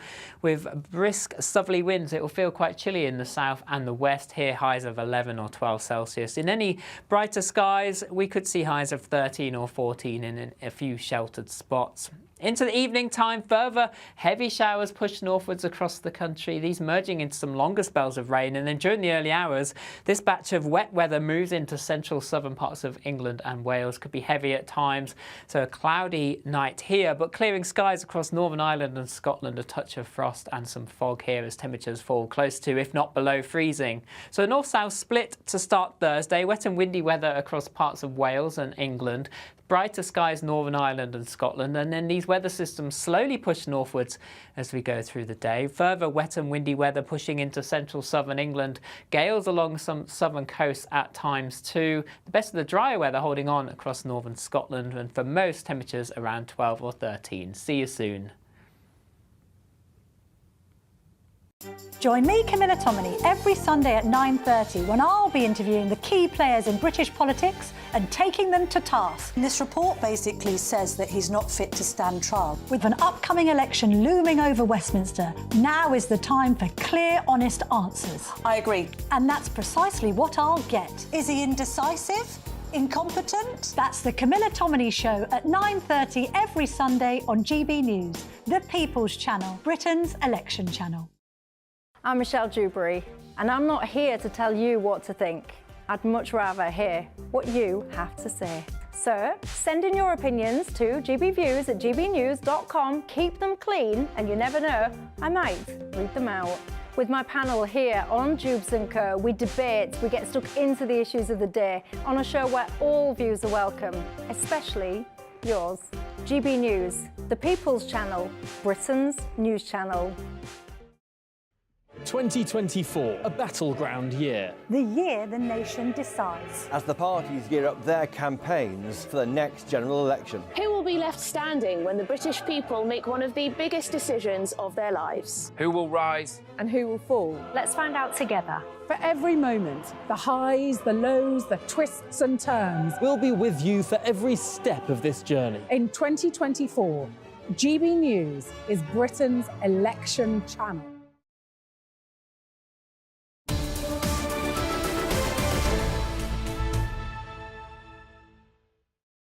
Lots of you are absolutely incensed about this conversation we had with Culver Ranger about mobile phone use with kids, and particularly in relation to Brianna Ghey's mother, Esther, who gave an exclusive interview to GB News. If you missed it, we're going to play it again. In fact, she gave an exclusive interview to this show. We're going to play it again after 11 o'clock. Lots of you saying it's our responsibility. Danny, I hear what you're saying, Bev, but they will find a tablet or PC for schoolwork, so how do you police that? If parental controls are not enough, we need to find a way to manage the devices better. Dennis, it's you that should grow a pair and stop your child from having a smartphone if you don't want them to have one. I tried that, Dennis, but when you are the only child in a class of 30 that does not have them, the social outcasting that happens when all the kids are organising all their play dates or whatever it is on phones. Mine didn't get them until they went to high school. I was unusual in that. John, I totally agree with Brianna's mum. However, how do you stop children copying parents who are regularly on their phones? It's such a good point. And Phil in Yorkshire, it's the responsibility of the parents to educate their children. Phones don't need banning. Parents need to bring their children up better. Chastise and sanction your children appropriately in view of their age, and if needs be, put blocks on websites the parents are paying for the phone. Do something about it. Phil, it's such a good debate. Hard. Moving on, we trailed this a little earlier in the programme. First-time buyers can now get a mortgage on properties worth up to £500,000 with a deposit of just £5,000. Extraordinary. Yorkshire Building Society's new scheme is available for those looking to get on the property ladder without a big deposit. Is it responsible, though, for people potentially to borrow up to 99% of a property's value? Well, let's speak to the founder of the Young Money blog, who is Iona Bain. Iona, this is effectively they're going to be taking on a huge debt if they've only got a £5,000 deposit, and interest rates are lowish, but who knows, they could start going up again. Well, just to take that last point about interest rates, if we look at the Bank of England base rate at the moment, it's 5.25%, and it looks as if it is going to be coming down this year and next year. Yes, that process will probably be quite gradual. And look, people shouldn't buy properties based just on what the interest rates are. There should be a whole number of other factors at play. And I think one of the reasons why young people still want to get on the housing ladder, and this has been the case throughout the whole time that I've been writing the Young Money blog, one thing that has remained constant is that young people want to own their own homes.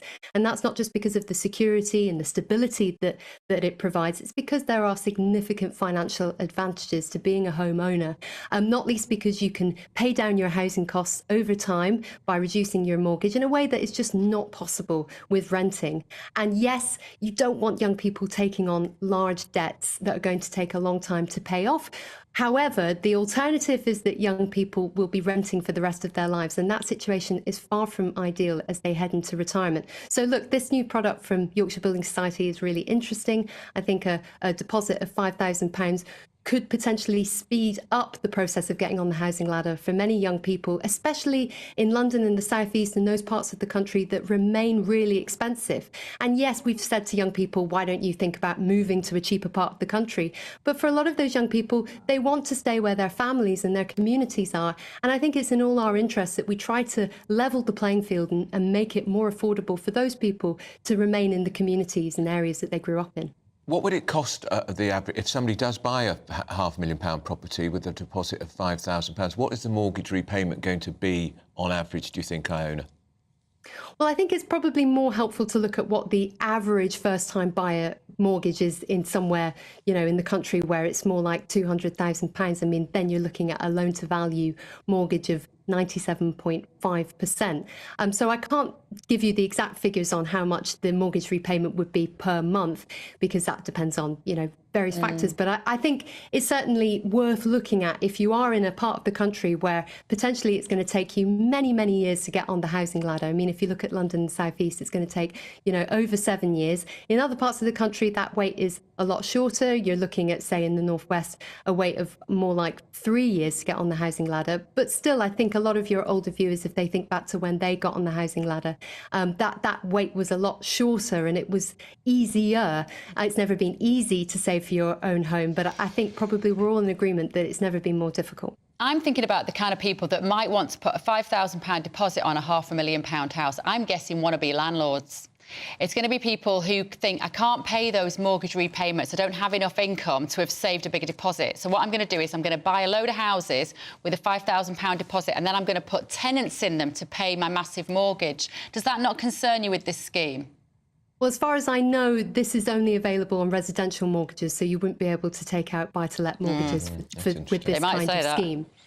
Well, I think, yeah, you've got to have those kind of checks in place. And I think that, you know, the reason why this kind of product is being launched is because at the moment there does seem to be some reluctance among lenders to lend to first-time buyers in a way that strikes that balance between being responsible but also being flexible and giving them that leg up. OK, Iona. Iona Bain there, founder of the Young Money blog, which I will direct my children to have a look at. Now, don't go anywhere.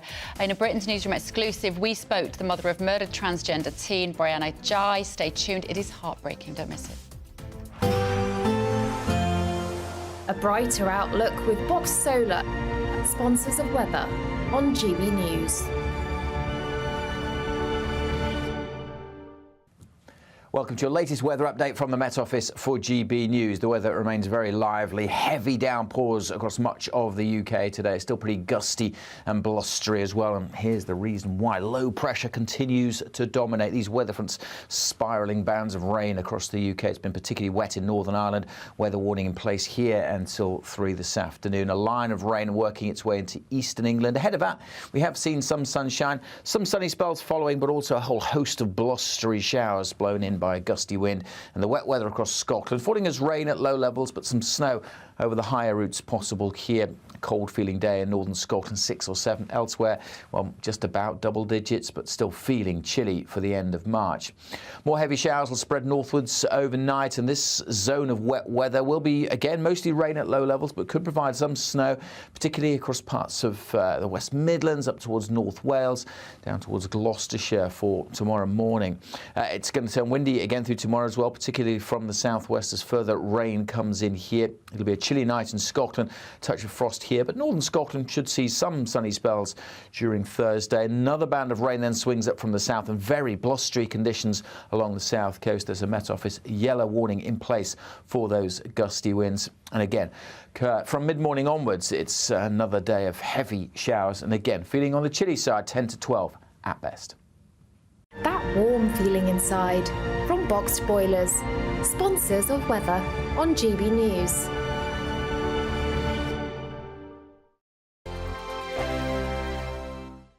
It's the final week to see how you could win big. You could win an amazing £12,345 in tax-free cash that you could spend however you like. Plus, there's a further £500 of shopping vouchers to spend at your favourite store. We'll also give you a gadget package to use in your garden this spring. That includes a games console, a pizza oven and a portable smart speaker, so you can listen to GB News on the go. You have to hurry, as lines close at 5 p.m. on Friday. For another chance to win the vouchers, the treats and £12,345 in tax-free cash, text GB-WIN to 84902. Text costs £2 plus one standard network rate message, or post your name and number to GB03 PO Box 8690 Derby DE1 9TT. UK only. Entrance must be 18 or over. Lines close at 5 p.m. on Friday. Full terms and privacy notice at gbnews.com/win. Please check the closing time if watching or listening on demand. Good luck. GB News is the home of free speech. We were created to champion it, and we deliver it day in, day out. Free speech allows us all to explore and debate openly the issues most important to us, our families, and of course, the British people. Having challenging conversations to enlighten each other. Which is why we hear all sides of the argument. We are the People's Channel. We will always stand by the freedom to express yourself. On TV, radio and online. This is GB News, Britain's news channel. I'm Christopher Hope. And I'm Gloria Di Piero, bringing you PMQ's live here on GB News. Whenever Parliament is in session on a Wednesday at midday, we'll bring you live coverage of Prime Minister's questions. We'll be asking our viewers and listeners to submit the questions that they would like to put to the Prime Minister, and we'll put that to our panel of top politicians in our Westminster studio. That's PMQ's live here on GB News, Britain's election channel. I'm Michelle Dewberry, and I'm not here to tell you what to think. I'd much rather hear what you have to say. So send in your opinions to gbviews@gbnews.com. Keep them clean, and you never know, I might read them out. With my panel here on Jubes & Co, we debate, we get stuck into the issues of the day on a show where all views are welcome, especially yours. GB News, the People's Channel, Britain's news channel. I think the most exciting bit for me is talking to people. People who I think are ignored often by the major news channels. We're going to give news they want to hear. There's a voice there that needs to be heard. I think there's a chance here for a diversity of opinion to be expressed, which you don't find elsewhere. It's really exciting. We don't hold back. We're free to say how decisions that are taken here affect us all around the country. Only on GB News, the People's Channel, Britain's news channel.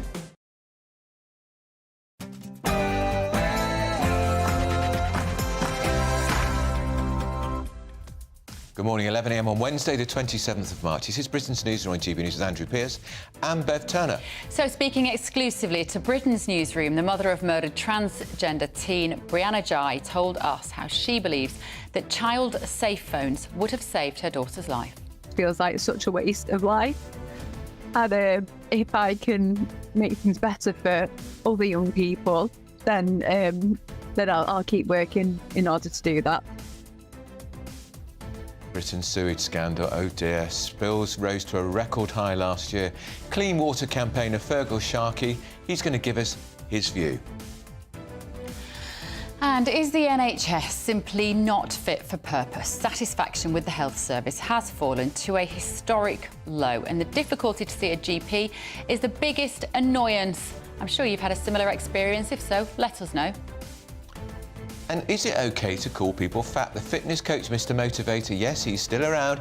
He says people take criticism at their weight far too personally. He also says Brits are lazy. He's going to join us soon.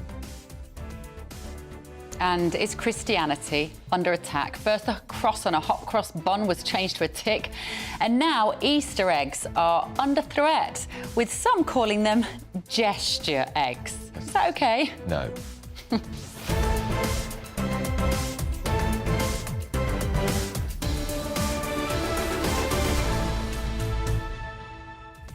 We have smashed open the egg. Do they do it just to get cheap headlines? Because I think they're damaging headlines for them, for Cadbury's, actually. I don't understand it. We're trying to get to the bottom of why this particular Cadbury's outlet story would be advertising the eggs as gesture eggs. Because actually, we discussed earlier, didn't we, that Easter doesn't really have a very strong Christian association. It should. It should. It's just more, like Christmas. Yeah, it's probably more important. It's the death and resurrection. That's the whole underpinning of the entire Christian faith. Yeah. So let us know your thoughts. GBViews at gbnews.com. First, though, the very latest news with Tatiana Sanchez.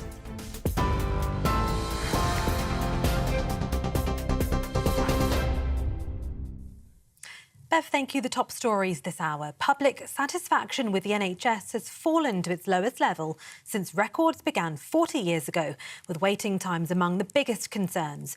A poll found that difficulty accessing GPs is also a major worry, with the number of people satisfied with the health service now just 24%. That's down from 70% in 2010. Rates of dissatisfaction are roughly the same across both major political parties. The report found that tightening funding and chronic workforce shortages over the past decade has left the NHS in a continual state of crisis. GB News asked people in Manchester for their thoughts on Britain's health service. Once you get there, yes, but it's actually getting through the GP to getting to the NHS. I think that a lot of money is wasted talking to people that work or have worked within the NHS. The amount of waste is phenomenal. So I think they need to look at the management. It needs to start at the top. Thankfully, I don't use it a lot, but I'm currently on the waiting list for one of the hospitals in Manchester for 12, and it's a 52-week wait. We should make it like a more accessible thing. I am satisfied because there's a lot of hard-working nurses, doctors, surgeons. Like, you see the care they give you.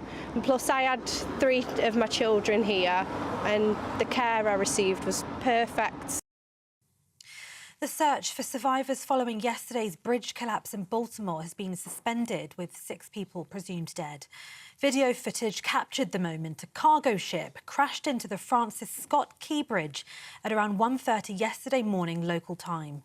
The collision plunged cars, their drivers and construction workers into the water below. If you're watching on TV, this is the scene in Baltimore this morning. You can see the wreckage of the bridge and that cargo ship still in the water. The city's port, which is one of the busiest in the east of the United States, is now closed indefinitely. There was a 54% increase in sewage spills in England last year compared to 2022. The Environment Agency says it's due to storm overflows, with untreated sewage dumped into rivers and seas. It comes amid rising concerns for the state of England's waterways, with a part of the River Thames that's to be used for the historic Oxbridge boat race this weekend found to be contaminated with E. coli. Thames Water told GB News that it's the result of higher than average long-term rainfall. A review has found that a 10-month-old baby who was murdered by his parents just weeks after being handed back to them should have been in protective care.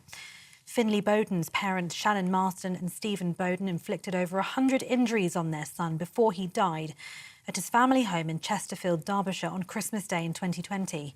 They were given life sentences in May. A safeguarding review found practices in the local authority were inadequate. It said that while Finley's parents were responsible for his death, professional interventions should have protected him.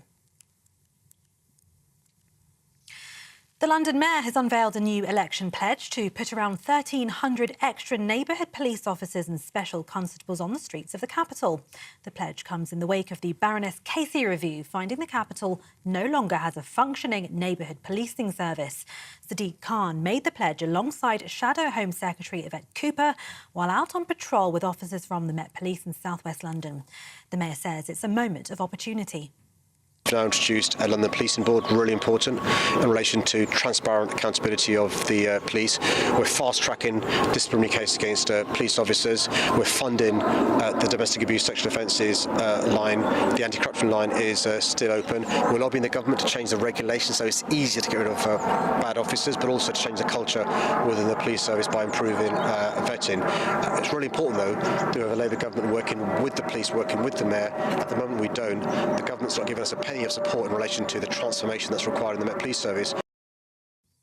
And finally, Wales has missed out on qualifying for the Euro 2024 football tournament. That's after losing to Poland in a penalty shootout in Cardiff last night. They won 5-4, putting them through to their 5th successive European tournament. The defeat for Wales comes after they secured a 4-1 victory over Finland in the playoff semi-finals last Thursday. For the latest stories, sign up to GB News Alerts by scanning the QR code on your screen or go to gbnews.com/alerts. Now back to Andrew and Bev.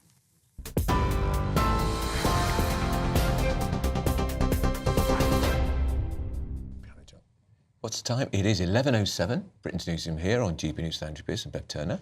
So we want to bring you now a Britain's Newsroom exclusive. Last February, of course, you'll remember, transgender teenager Brianna Ghey was murdered. She was stabbed 28 times by two 15-year-olds that she thought were her friends. Her mother, Esther, has spoken to this show and is campaigning for child-safe phones for under 16, which she says would have saved her daughter's life. Our reporter, Eleanor Smith, brings us this really moving. Really is important report. So have a listen. Was the life and soul of the party, I suppose, and she was so outgoing and she was so out there, and yeah, she was also very defiant, and she would do whatever she wanted to do. This is the last time transgender teenager Brianna Ghey left her house. She was murdered in February last year, stabbed 28 times with a hunting knife by Scarlett Jenkinson and Eddie Ratcliffe, two 15-year-olds she thought were her friends. Brianna's mum Esther thinks all of this could have been avoided if social media safeguards had blocked her daughter's killers from looking at torture and murder online. Children have access to absolutely everything that's in the world now. The content that they might access and the content that they're then refed through the algorithm, it's kind of radicalising children.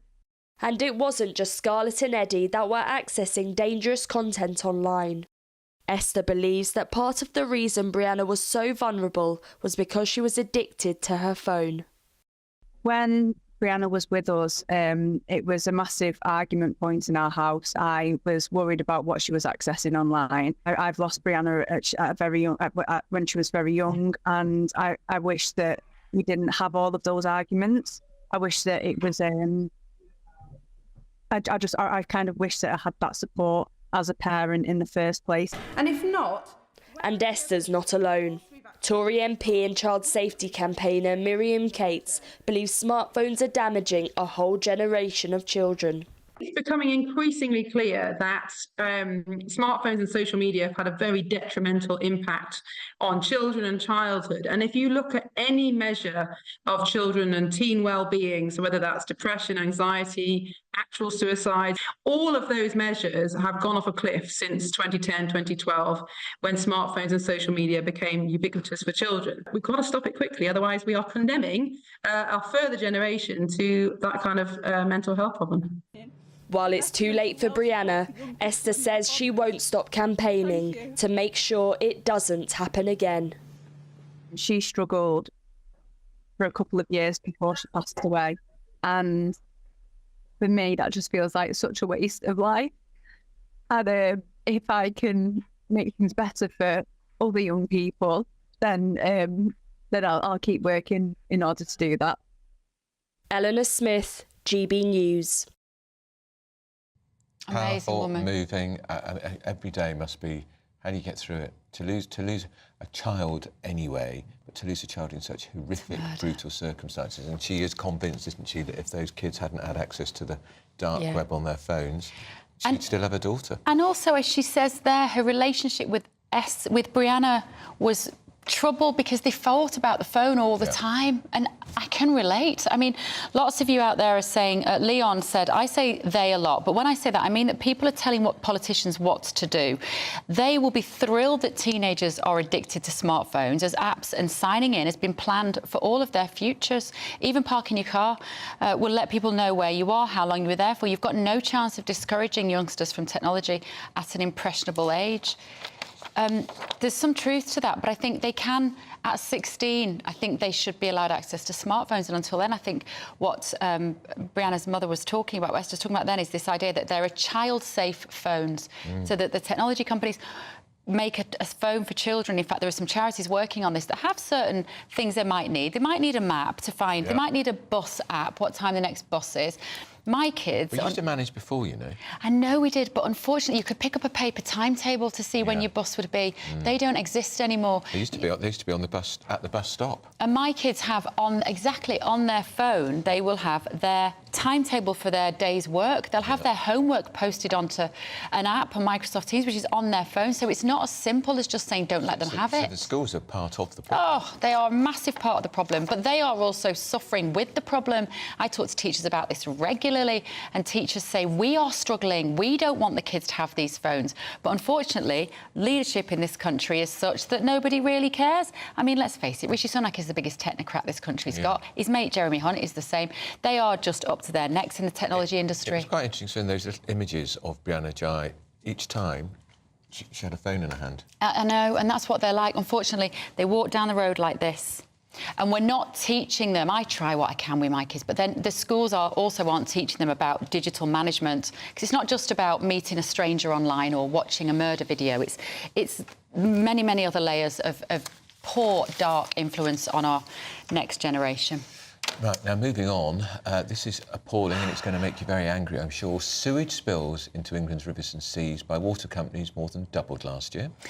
That's a record high. It's the worst that it's ever been. According to the Environment Agency, there were 3.6 million hours of spills. That's raw sewage into the rivers. Nearly 4 million hours across a year, compared to 1.75 million hours in 2022. Well, delighted to say we're going to talk to the Clean Water campaigner, Fergal Sharkey, who joins us now. Fergal, morning to you. Good to talk to you, as always. Look, we've talked about this before, but it seems to be getting worse, not better, looking at these figures that have been released this morning. Well, it is, and it just proves yet again what a complete and utter shambles this whole thing has become. Quite frankly, in my opinion, government has lost control of this. They've tried several times to wrestle with it. They have failed. The regulators have yet again proved that they're simply not up to the task that we've been given them. And the water companies are now, in reality, treating us, the customers, the regulators, and the environment with complete contempt, and are quite prepared to carry on doing what they're doing. Simply enough, they've learned that it pays to pollute. It's profitable for them to pollute, and they're going to carry on doing that until the system changes. And Fergal, I read that Thames Water, which is our largest water company, is planning to raise the water bill to their customers by 40%, and they say that is, of course, to deal with pollution. So they're passing on the cost of their own negligence and mismanagement to the punters. Well, I will remind Thames Water and every other water company, the regulator has now confirmed it, and indeed water companies admitted it. We have actually provided them with all of the money and all of the funding they ever needed for the last 33 years to build a properly functioning sewage system, which is what they're legally supposed to be doing. So they've admitted they've had the money. The question we should be asking, what happened to our money? Where's it gone? When can we get a refund? And as for Thames Water's 40% increase, I would drop everybody's attention to the idea that Thames Water in particular is currently £18.3 billion in debt. There are rumours circulating it may actually go bankrupt at some point over the next couple of months. The simple truth of that is they need this price increase to refinance a company that they themselves have driven to the brink of bankruptcy. Again, the regulator sat there and did nothing. Presumably, the shareholders have taken a similar pay cut in this time of desperate need, Fergal. You would like to think that, as it transpires, water companies have paid their shareholders £72 billion in dividends over the last 33 years. That's your money. Perhaps some of that should have been used to fix the sewage system. And how much... it's an interesting figure, isn't it, 72 billion? I mean, these are huge numbers, Fergal. But if that money had been used for improving sewage distribution, could this problem have been avoided altogether? Oh, listen, completely. The truth is, water companies have a legal obligation to build, operate, and maintain a properly functioning sewage system. And that does not mean spending, over the last 5 years, almost 14 million hours dumping sewage into our rivers. And I'm happy to repeat it. The regulator has now owned up. And in fact, it was kind of an attempt by the regulator to pass the buck back onto the water companies. We've given them all of the funding. They've had our money to meet that legal obligation. They've clearly spent it in something else. The truth is, the whole system is utterly dysfunctional. It's a racket. The regulators aren't up to the job. No. And you are right, Bev. The water industry has now become a legalised rip-off, and we, the customers, have been had. Fergal, what can customers do? What should we do? Because I know GB News viewers are particularly good at making their voices heard when we need to. What can people do at the moment? Oh, listen, we have, and the biggest overarching concept in all of this, it's missing one very simple ingredient. That's called leadership. Leadership from government, leadership from the regulator. We already know from the polling data, you are right. Currently, 56% of voters are now indicating the sewage scandal will alter and influence how they voted the next election. 69% of voters now want to renationalise the entire industry. I would strongly urge your viewers, remember all of this, remember your outrage and anger, and remember that when you're next at the ballot box, because that's going to be a matter of weeks, if not days, if not months away. Fergal, remind me, hasn't Labour decided not now to take the water companies back into public ownership? They were going to, but Mr U-turn himself, Keir Starmer, has now said he can't do that because it's too expensive. Well, here's the thing. I will warn and caution every government. There's another angle to this complete incompetence of the regulators. London, as we've discussed before, we now have clarity. Last week, government announced we are going to have to find another 5 billion litres of water per day within the next 20 years. Otherwise, London is going to start running out of water. That's 35% more water than we currently have. And that, according to the National Infrastructure Commission, is going to cost £60 billion just to keep London's taps running. Any government, the next government, is going into managing the water industry, whether it likes the idea or not. OK. You cannot have London's taps run dry. All right. Fergal Sharkey, former singer, current clean water Brilliant campaigner. too. And frankly, give that man a seat in the House of Lords. Yeah. That's what I say, because he could knock a few heads together and get things to change, I'm sure. Fergal, thank you so much for joining us this morning. Obviously, we do have to say the water companies aren't here to defend themselves. We've given them a very hard time this morning. Do come on. Do come on. And let's remind that when did they last build a new reservoir in the southeast? Not for 40-odd years. Decades. They aren't here to defend themselves. They would probably say we are trying with Victorian infrastructure, with a changing climate. We are doing our best, and we're very sorry that you are seeing £72 billion in the river. To the shareholders. Right, still to come after all that fuss about the England kit and the change to the George Cross. Have a look. Right, who's that playing last night? Which country would you say that was, Andrew? Now, the only reason I know that's Belgium in the blue and brown is because it's the colour of Tintin, one of Belgium's most famous exports. But I would not know that's You're so England. random. That's so England. That is the England kit. Pathetic. I'm sorry, what? Grey, black, gold numbers. How is that the England kit? We're going to be talking about that in just a minute. Don't go anywhere. Britain's Newsroom, GB News. Farage, Monday to Thursday from 7 p.m. Now, the massive debate back across the pond is NATO. Yeah. Everyone's talking NATO every day. It was your comments about them not paying enough, not paying 2%. And you said this, you said it again recently. You made a comment, well, the Russians can do whatever they want if these guys don't pay. Well, that's now being used. Well, they can use it. I don't really care if they use it, because what I'm saying is that's a form of negotiation. Why should we guard these countries that have a lot of money?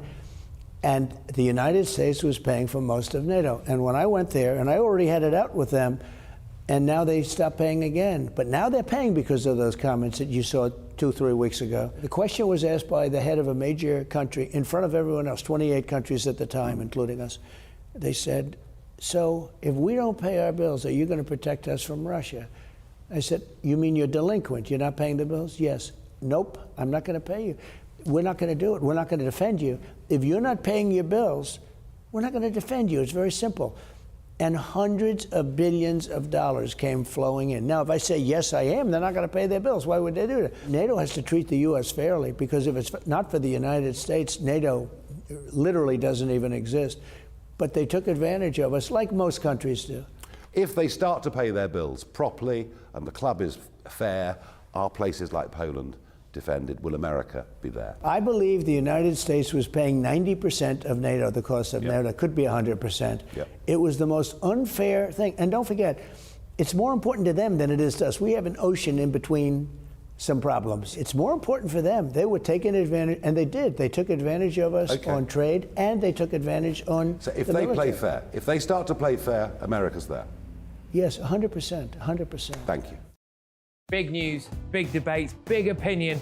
Patrick Christie's Tonight is the week's biggest show. Every weekday, 9 to 11 p.m, we've got the inside track on the day's top stories. There'll be sharp takes you won't get anywhere else. We will set the news agenda, not just follow it, and I want to bring you along for the ride. Whatever it is, we'll have our finger on the pulse. It's news, but it's this close to entertainment. Patrick Christie's Tonight, 9 to 11 p.m, only on GB News, the People's Channel, Britain's news channel. I'm Michelle Dewberry, and I'm not here to tell you what to think. I'd much rather hear what you have to say. So, send in your opinions to gbviews@gbnews.com. Keep them clean, and you never know, I might read them out. With my panel here on Jubes & Co, we debate, we get stuck into the issues of the day on a show where all views are welcome, especially yours. GB News, the People's Channel, Britain's news channel.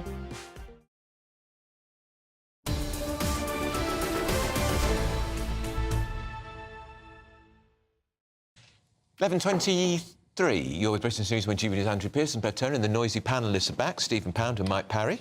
Extremely well behaved, actually. We covered this story about Easter eggs, and this is about the shop that is selling discount Cadbury's eggs. Here we go. So we've heard from Mondelez International, who own Cadbury's. Very good morning to you. Thank you for watching. Snort with derision. Why is Cadbury's not still British? Now, they are saying that they licensed the brand to Fresh Store, who run the Cadbury discount store. This is in the Springfields outlet in Lincolnshire. And Fresh Store operates completely independently. So they say that all of the promotions are not Cadbury initiatives, and they say they've had no involvement with them. And we also understand that Fresh Store are going to be taking their posters down. I, for one, wearing my Cadbury's purple, are delighted to hear that, because I have a very special place in my heart for Cadbury's. Purple. So hang on a second. I love Cadbury's, so look, I'm glad we've cleared that up. Is it called a Cadbury's discount? It is called a Cadbury's discount. Anyway, isn't it? It's called Cadbury's discount. Yes, but they've just clarified that it's been owned. It's owned by an independent store called Fresh Store, and they said they're going to take them down. Move on. This is a little bit complicated, right? This is only coming down because another like this have made a fuss. We do have to be quiet about this, please. Right. God, she's strict. Shall we talk about? I have to be strict with you three. I feel like a bossy teacher in a classroom at a boys' school. Are we going to talk about the fact that civil servants are costing the country £20 billion a year? Civil servants who £20 billion a year. From the office? Well, the problem is, because I've read the report, because they won't go back to work, the output of civil servants, which was never, in my view, exceedingly high, is now incredibly low. So we're not getting value for money out of our very highly paid civil servants who get pensions, they get London waiting allowances and all that kind of stuff. And the reason is because their productivity, which was never great, has sunk to all-time low depths. And it's been estimated by top independent economists it could be costing the country £20 billion a year because they won't put on their shoes, go out of their house and go back to the office and serve the country. Because it's very difficult to be productive if you sat in your back garden drinking tea. Or if you're on your Peloton and you're watching something. Do you remember just a couple of weeks ago, there was a report which said that when the huge close down at Heathrow Airport happened last summer, one of the reasons it took 90 minutes even try to fix it was because all the people working for the national agency that controls airports were working from home, and the nearest one was 90 minutes away. Do you remember that what Margaret Thatcher said when Dennis Thatcher said, "I wonder how many people work in the civil service"? Do you remember what she said? I can't remember. About half of them. Yeah, yes, that's right. And Stephen, you're an MP for a long time. You've dealt with civil servants. Some of them are very conscientious, some of them are very hard-working, but not all of them, of course. In November, an edict went out from government saying you will do a minimum of 60% in the office. So on the 3rd month of that anniversary, I checked for the mail. The worst offender, Foreign Office, there's wars going on in Europe, Treasury, and the Home Office, which is supposed to be dealing with the migrant problem.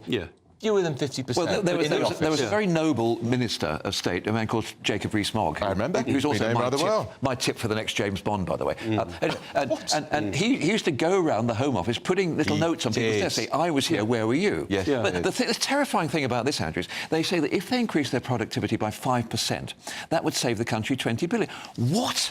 How much are they costing us if 5% is 20 billion? I know. No, I totally... What I don't understand, Mike, is why ministers don't grip this and say, you will... come back into the office. They'd all sick, won't they?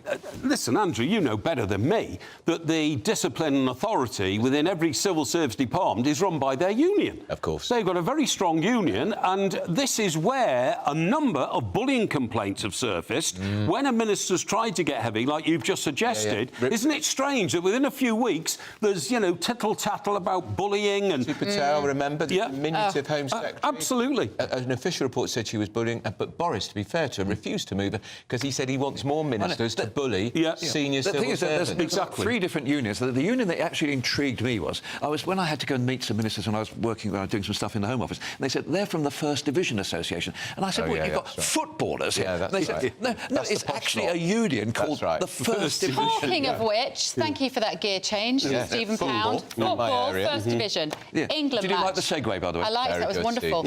England last night played Belgium. OK, here's a picture. I didn't watch. Which team is quite clearly England? Which of that? Stephen, what do you think of this kit? I happen to know who the England team are in this particular case, but I have to say I was very, very disappointed with the whole thing. Look, let me just tell you something very important about the Cross of St George. This is this business about when Nike have decided to produce this sort of multicoloured thing. Back in the 70s and the 80s, the far right... anti-Christian religion, by the way. Well, I agree with you, but there's another point. The far right took ownership of the Cross of St George. And people, the sensible people, patriotic Christian people, wanted to actually reclaim the Cross of St George. And I think, by and large, we did. We reclaimed it. It was no longer seen as something you only saw on BNP. And the fact, with all that work, we've done that. We've established this point about the Christian basis of our patrons, say. And now some fool in some bloke probably wearing green glasses and wearing red braces has decided that in New York, they will decide that they're going to make a multicoloured. Is that a black or grey they're wearing? Indigo. Is that what it's Indigo and out we go. Famous England colour, indigo. But it's all about marketing, of course. It means that any kid who was there last night who saw England playing this, Daddy, I want a shirt to remind me of my trip to Wembley. £126 a time. And all that. Just to develop Stephen's point, before we lost the flag of St George, we did lose the Union Jack. If you look at any picture of the 1966 World Cup final, the flags are the Union Jack. And that got nicked by the right. Then flag of St George, that got nicked by the right. We've got that back. We reclaimed it, I think. But the people who are most at fault here, without a shadow of a doubt, are the people who run the FA. Which idiot signed off that ridiculous and ludicrous parody of the flag of St George? There would have been some money involved. Of course there would have been money involved. And none of it will percolate down to clubs in Division 4. It won't. You're absolutely right, Andrew. I think the deal between the FA and Nike runs into the hundreds of millions of pounds, right? And when everybody knows, Stephen knows as well as anybody, he who plays the piper calls the tune. And that's what's happened on this case, no doubt about it. And it was a home match. Yes. It was at Wembley. It was 2-2, by the way, if you're interested. It was just a friendly, wasn't it? Yes, it was a friendly, I knew there was an England match because I'm on my tube line goes towards Wembley, and the smell in the carriage, I felt like I was in a brewery. Really? Because this was the fans who'd been drinking since 2 o'clock. Absolutely. To be fair, Belgium does produce some very good beer. It does, Yeah, this is true. But it's the national side, it's the national religion, isn't it, football?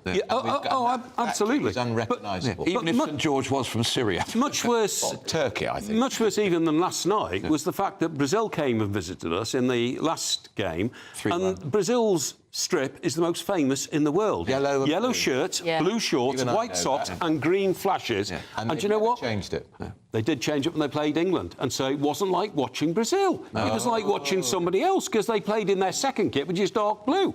You explain that to me. You know, somebody goes to see Brazil, you expect to see that famous 1970s there's strip. pretty much everyday things we can't explain to ourselves, Mike, as well as you. We try our best, though. Thank you both so much for this morning. Yeah, but you can change these things. I mean, you've changed Cadbury's. You can actually do that. You've got the power. That fuss is why that poster's come down. Oh, of course it is. Right. GB News, who won it? It's the GB News what won it. Tatiana Sanchez is waiting very patiently for us with your latest news.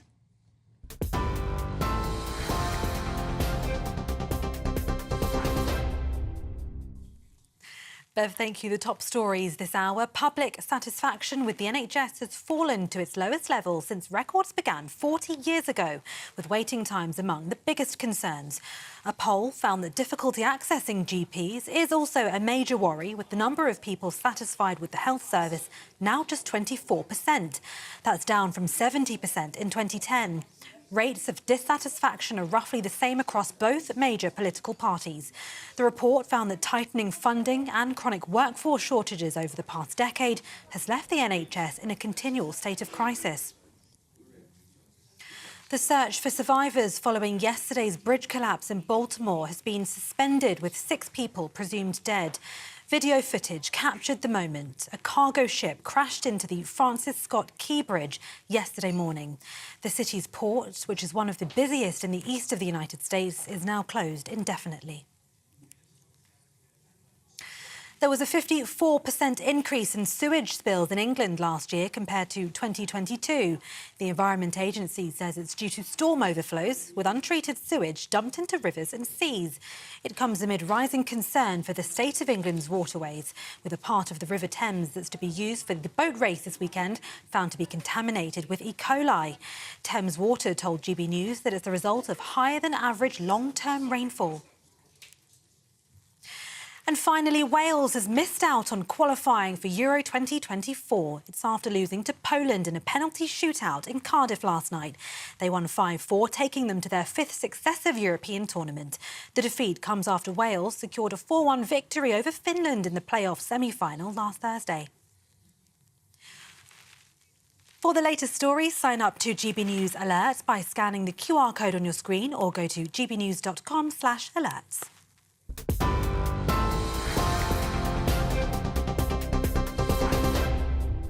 For exclusive, limited edition and rare gold coins that are always newsworthy, Rosalind Gold proudly sponsors the GB News Financial Report. Here's a quick snapshot of today's markets. The pound will buy you $1.2632 and €1.1662. The price of gold is £1,737.48 per ounce, and the FTSE 100 is at 7,904 points. Rosalind Gold proudly sponsors the GB News Financial Report. It's that time. They're here. Emily and Tom. What's happening, guys? Have you heard about these Brits who have gone to Russia to fight for Putin? We haven't talked about them, but yes. Putin? Well, fight on his side of the war there. 2 Brits. They've got a very sketchy past, judging by what they've told the Mirror newspaper. And we want to ask what should happen with these British men who go off to fight for Putin's army. There's a suggestion. I think, should they be Shamima Begumed? Yeah. I like that this has become a term that we can deploy. Yeah. Shall we Begum these Brits? Yeah. And I think that it's an interesting point. Bev's more sympathetic to Begum than me. I think she can rot out there in Syria. Well, the point with Shamima, right, is that she was a dual citizen, so we're not making her stateless by removing her citizenship. And I would agree, Bev, that it would be wrong to make someone stateless and sort of... hang on, Putin can give them citizenship. So right, the question is, if they love Putin's Russia so much, my goodness, go get citizenship in Russia and good riddance. Enjoy the vodka. But one of these guys was in the National Front and was done for a racist attack here in this country. Another has another interesting past, let's say.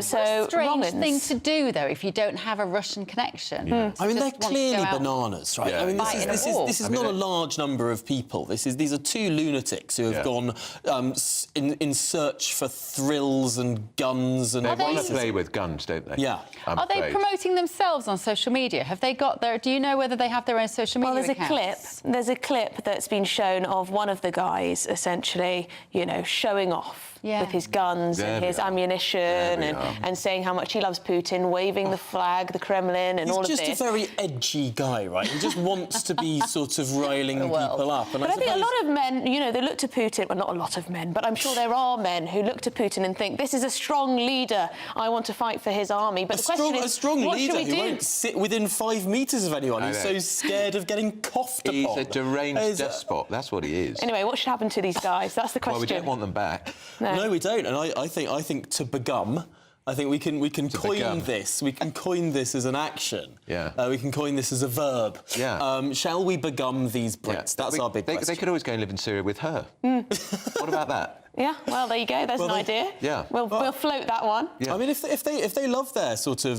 strong men, misogynistic society, perhaps they'd love ISIS. Yeah. We have that and a lot more, no doubt. Good afternoon, Britain, from midday. Don't go anywhere, though. We've still got a little bit more to come here on Britain's Newsroom. See you in a minute.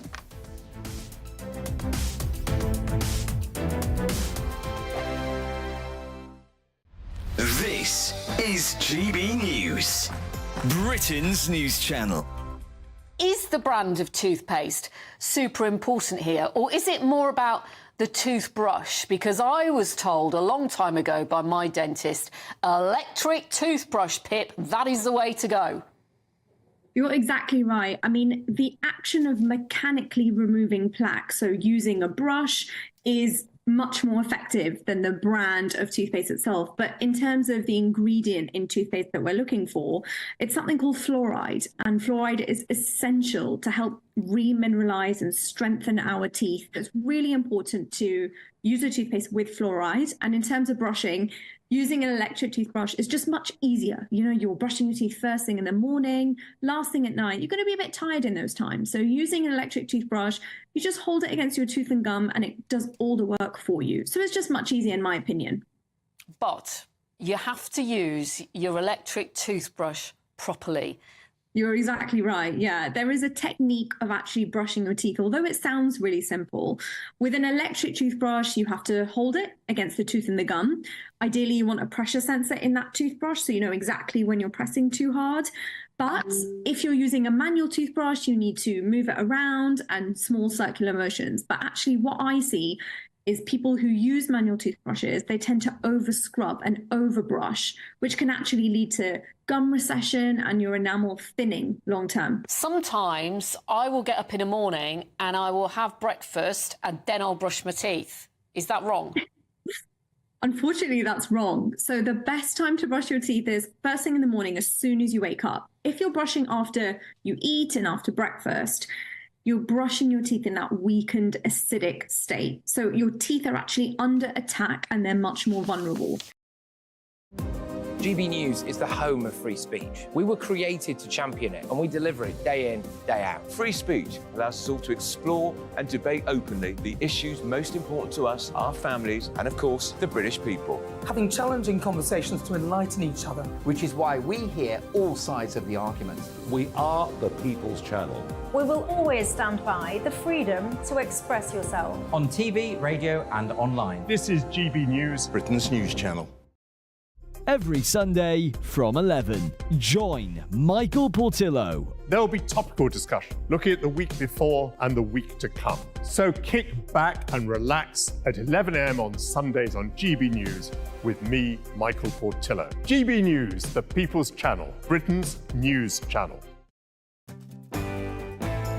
I'm Gloria DiPiero. This is GB News, Britain's election channel.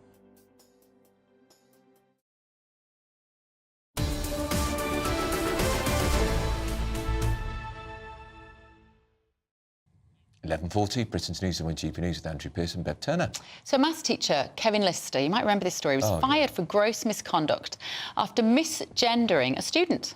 What he did, he just refused to acknowledge the child wanting to use a different pronoun. That's what he did. Why is that misgendering? But anyway, he's taken the college, which is in my hometown of Swindon, to an employment tribunal, and it's the last day today. So our South West reporter, Jeff Moody, is there with the latest. Jeff, just remind us what happened to this teacher and when might we expect a result of this hearing? Well, we're due to get the result any moment now. The court it's been in session since 10 o'clock this morning, so we are expecting the result any moment now. But it was back in September 2022 that Kevin Lister, who, as you said, was a maths teacher at New College in Swindon, was fired for gross misconduct after a complaint from 2 students. Apparently, one of the students, who was always referred to in the tribunal as Student A, decided and announced to the school in September 2021 that they wished to be referred to by a boy's name and they wished to use boys' pronouns, he and him and his. Kevin Lister, we were told, has refused to address the child in that manner and has often, instead of using any term at all, just pointed at the student. But also on one occasion apparently wrote the student's birth name, the student's girl's name, what's known as a dead name, wrote that on the whiteboard, saying that she could sign up, that they could sign up for a girls' maths competition. Well, the tribunal has heard that about the distress that this had caused to the student, and the principal, Carol Kitching, who was the college's principal and chief executive at the time, told the hearing it was the way that Mr. Lister's gender-critical beliefs, as they were described, were manifested that led to his dismissal, not the actual beliefs themselves. Referring to that incident with the whiteboard, Miss Kitching said, well, this was humiliating for the student, and I don't understand why you wrote their name on the whiteboard when all you had to do was to ask them to go and see another teacher. Miss Kitching went on to say you were suspended for failing to treat student A with respect by constantly humiliating them in your class by your refusal to treat them with dignity and respect, which is required by all members of staff.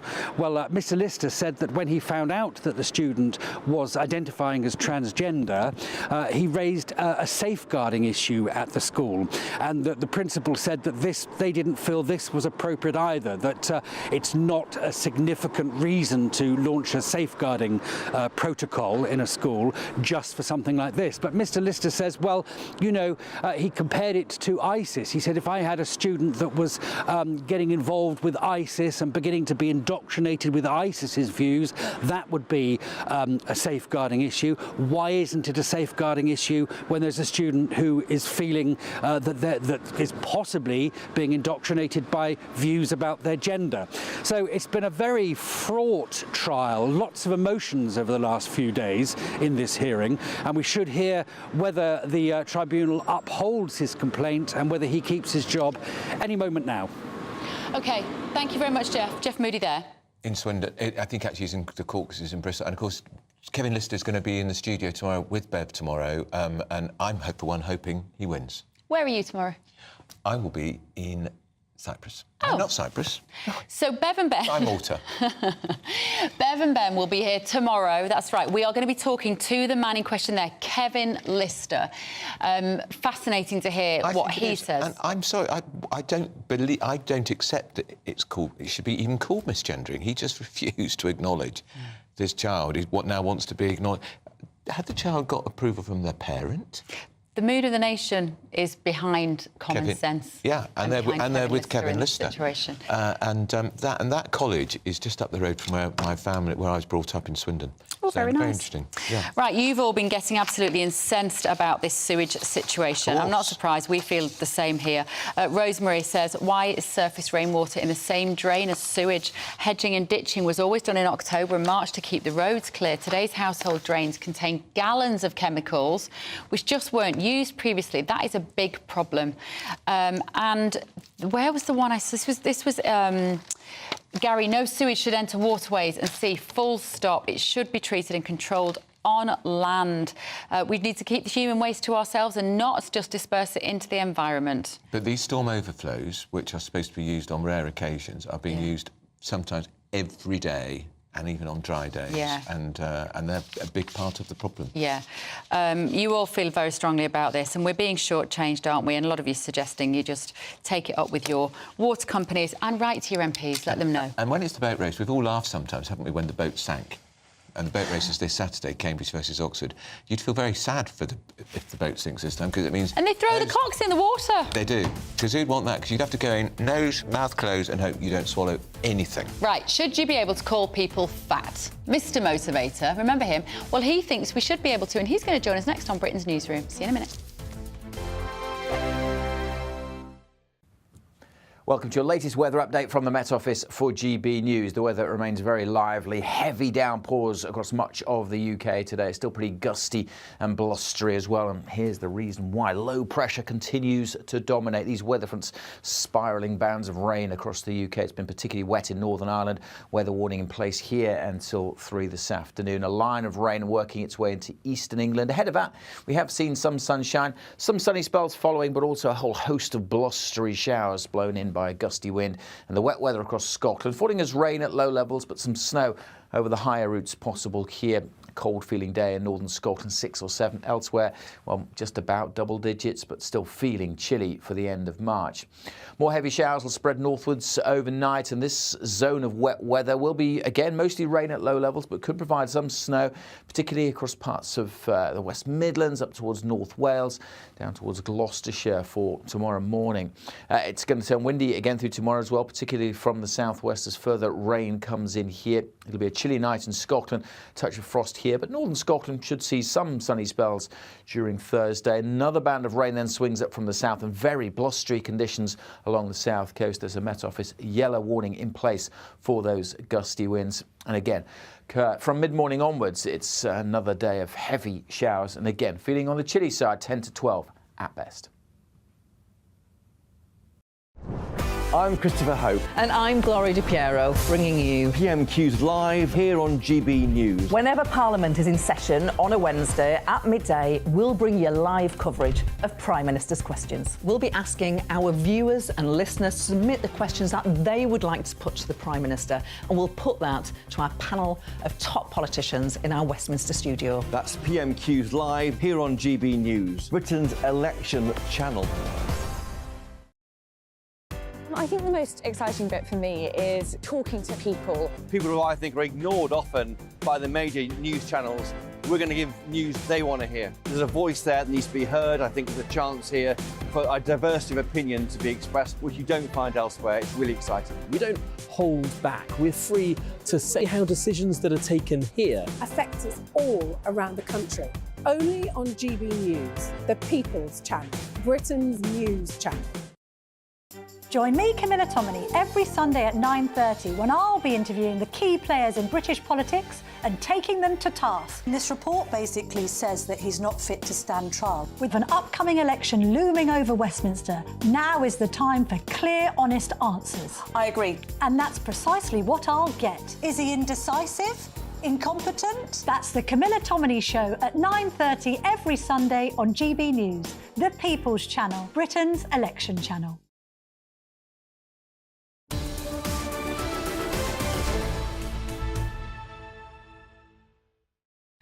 Is it OK to call people fat? I won't call Bev fat because she isn't. She won't call me fat because I'm not.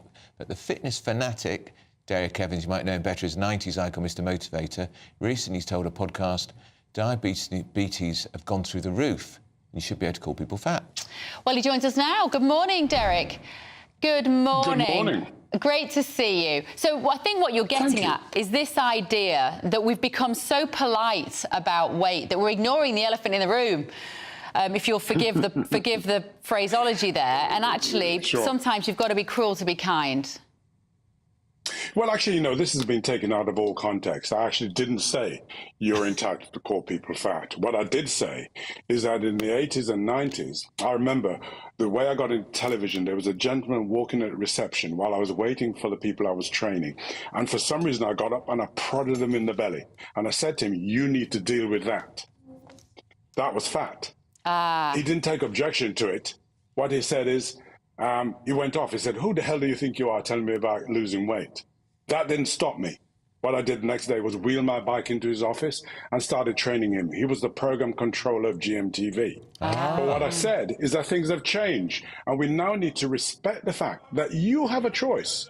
You can decide whether, in fact, you want to be small, thin, fat, whatever you like. In the culture I come from, the black culture, we embrace fat. What they do is they call it fluffy. And they think it's comfortable, all right? If you see someone who's very tall, you call him lanky. If he's got no teeth, you call him Gummington. You say what you see. But unfortunately, it's all been taken out of context. But the point I want to make is this. We have a nation where obesity, diabetes is killing every one of us. And unless we take responsibility for our health, rather than waiting for government to do this, government to do that, it is our responsibility, right, to look after our independence and our health. And as we get older, it's even more critical, right? And that's why I'm here as an example saying to you, listen, I'm 71 years of age, and movement is medicine.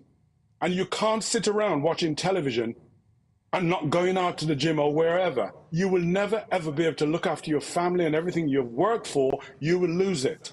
I've never seen a deposit account behind a hearse. No matter what you work for, the most important thing you can do with your life is every hour do something active.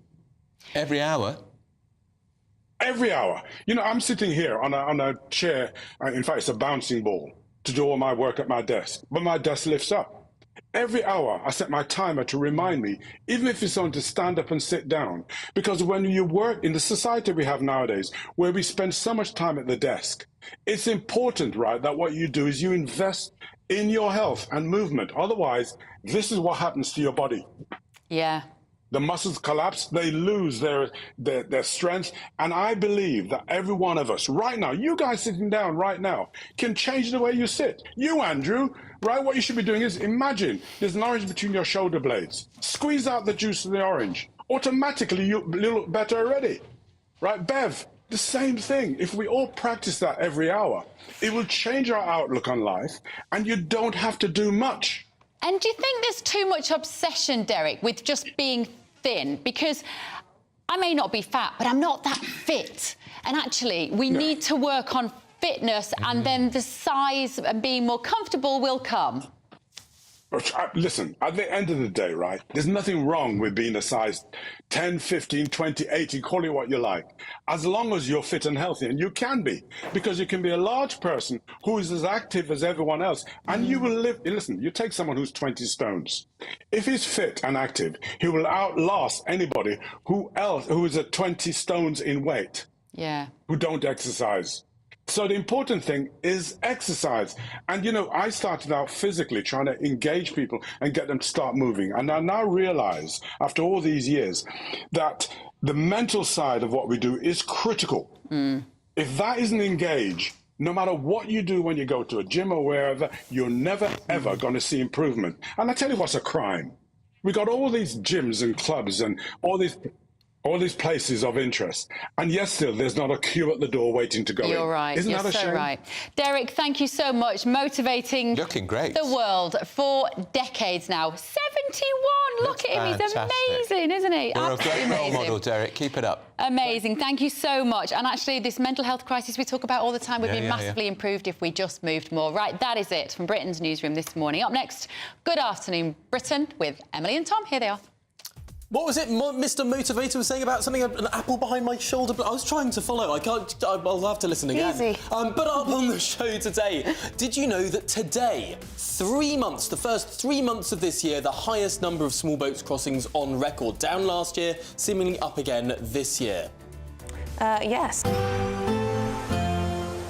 Looks like things are heating up. Boxed boilers, sponsors of weather on GB News. Welcome to your latest weather update from the Met Office for GB News. The weather remains very lively. Heavy downpours across much of the UK today. It's still pretty gusty and blustery as well. And here's the reason why. Low pressure continues to dominate. These weather fronts spiralling bands of rain across the UK. It's been particularly wet in Northern Ireland. Weather warning in place here until 3 this afternoon. A line of rain working its way into eastern England. Ahead of that, we have seen some sunshine, some sunny spells following, but also a whole host of blustery showers blown in by a gusty wind, and the wet weather across Scotland, falling as rain at low levels, but some snow over the higher routes possible here. Cold feeling day in northern Scotland, 6 or 7 elsewhere. Well, just about double digits, but still feeling chilly for the end of March. More heavy showers will spread northwards overnight, and this zone of wet weather will be, again, mostly rain at low levels, but could provide some snow, particularly across parts of the West Midlands, up towards North Wales, down towards Gloucestershire for tomorrow morning. It's going to turn windy again through tomorrow as well, particularly from the southwest as further rain comes in here. It'll be a chilly night in Scotland, touch of frost here, but northern Scotland should see some sunny spells during Thursday. Another band of rain then swings up from the south, and very blustery conditions along the south coast. There's a Met Office yellow warning in place for those gusty winds. And again, from mid-morning onwards, it's another day of heavy showers, and again, feeling on the chilly side, 10 to 12 at best.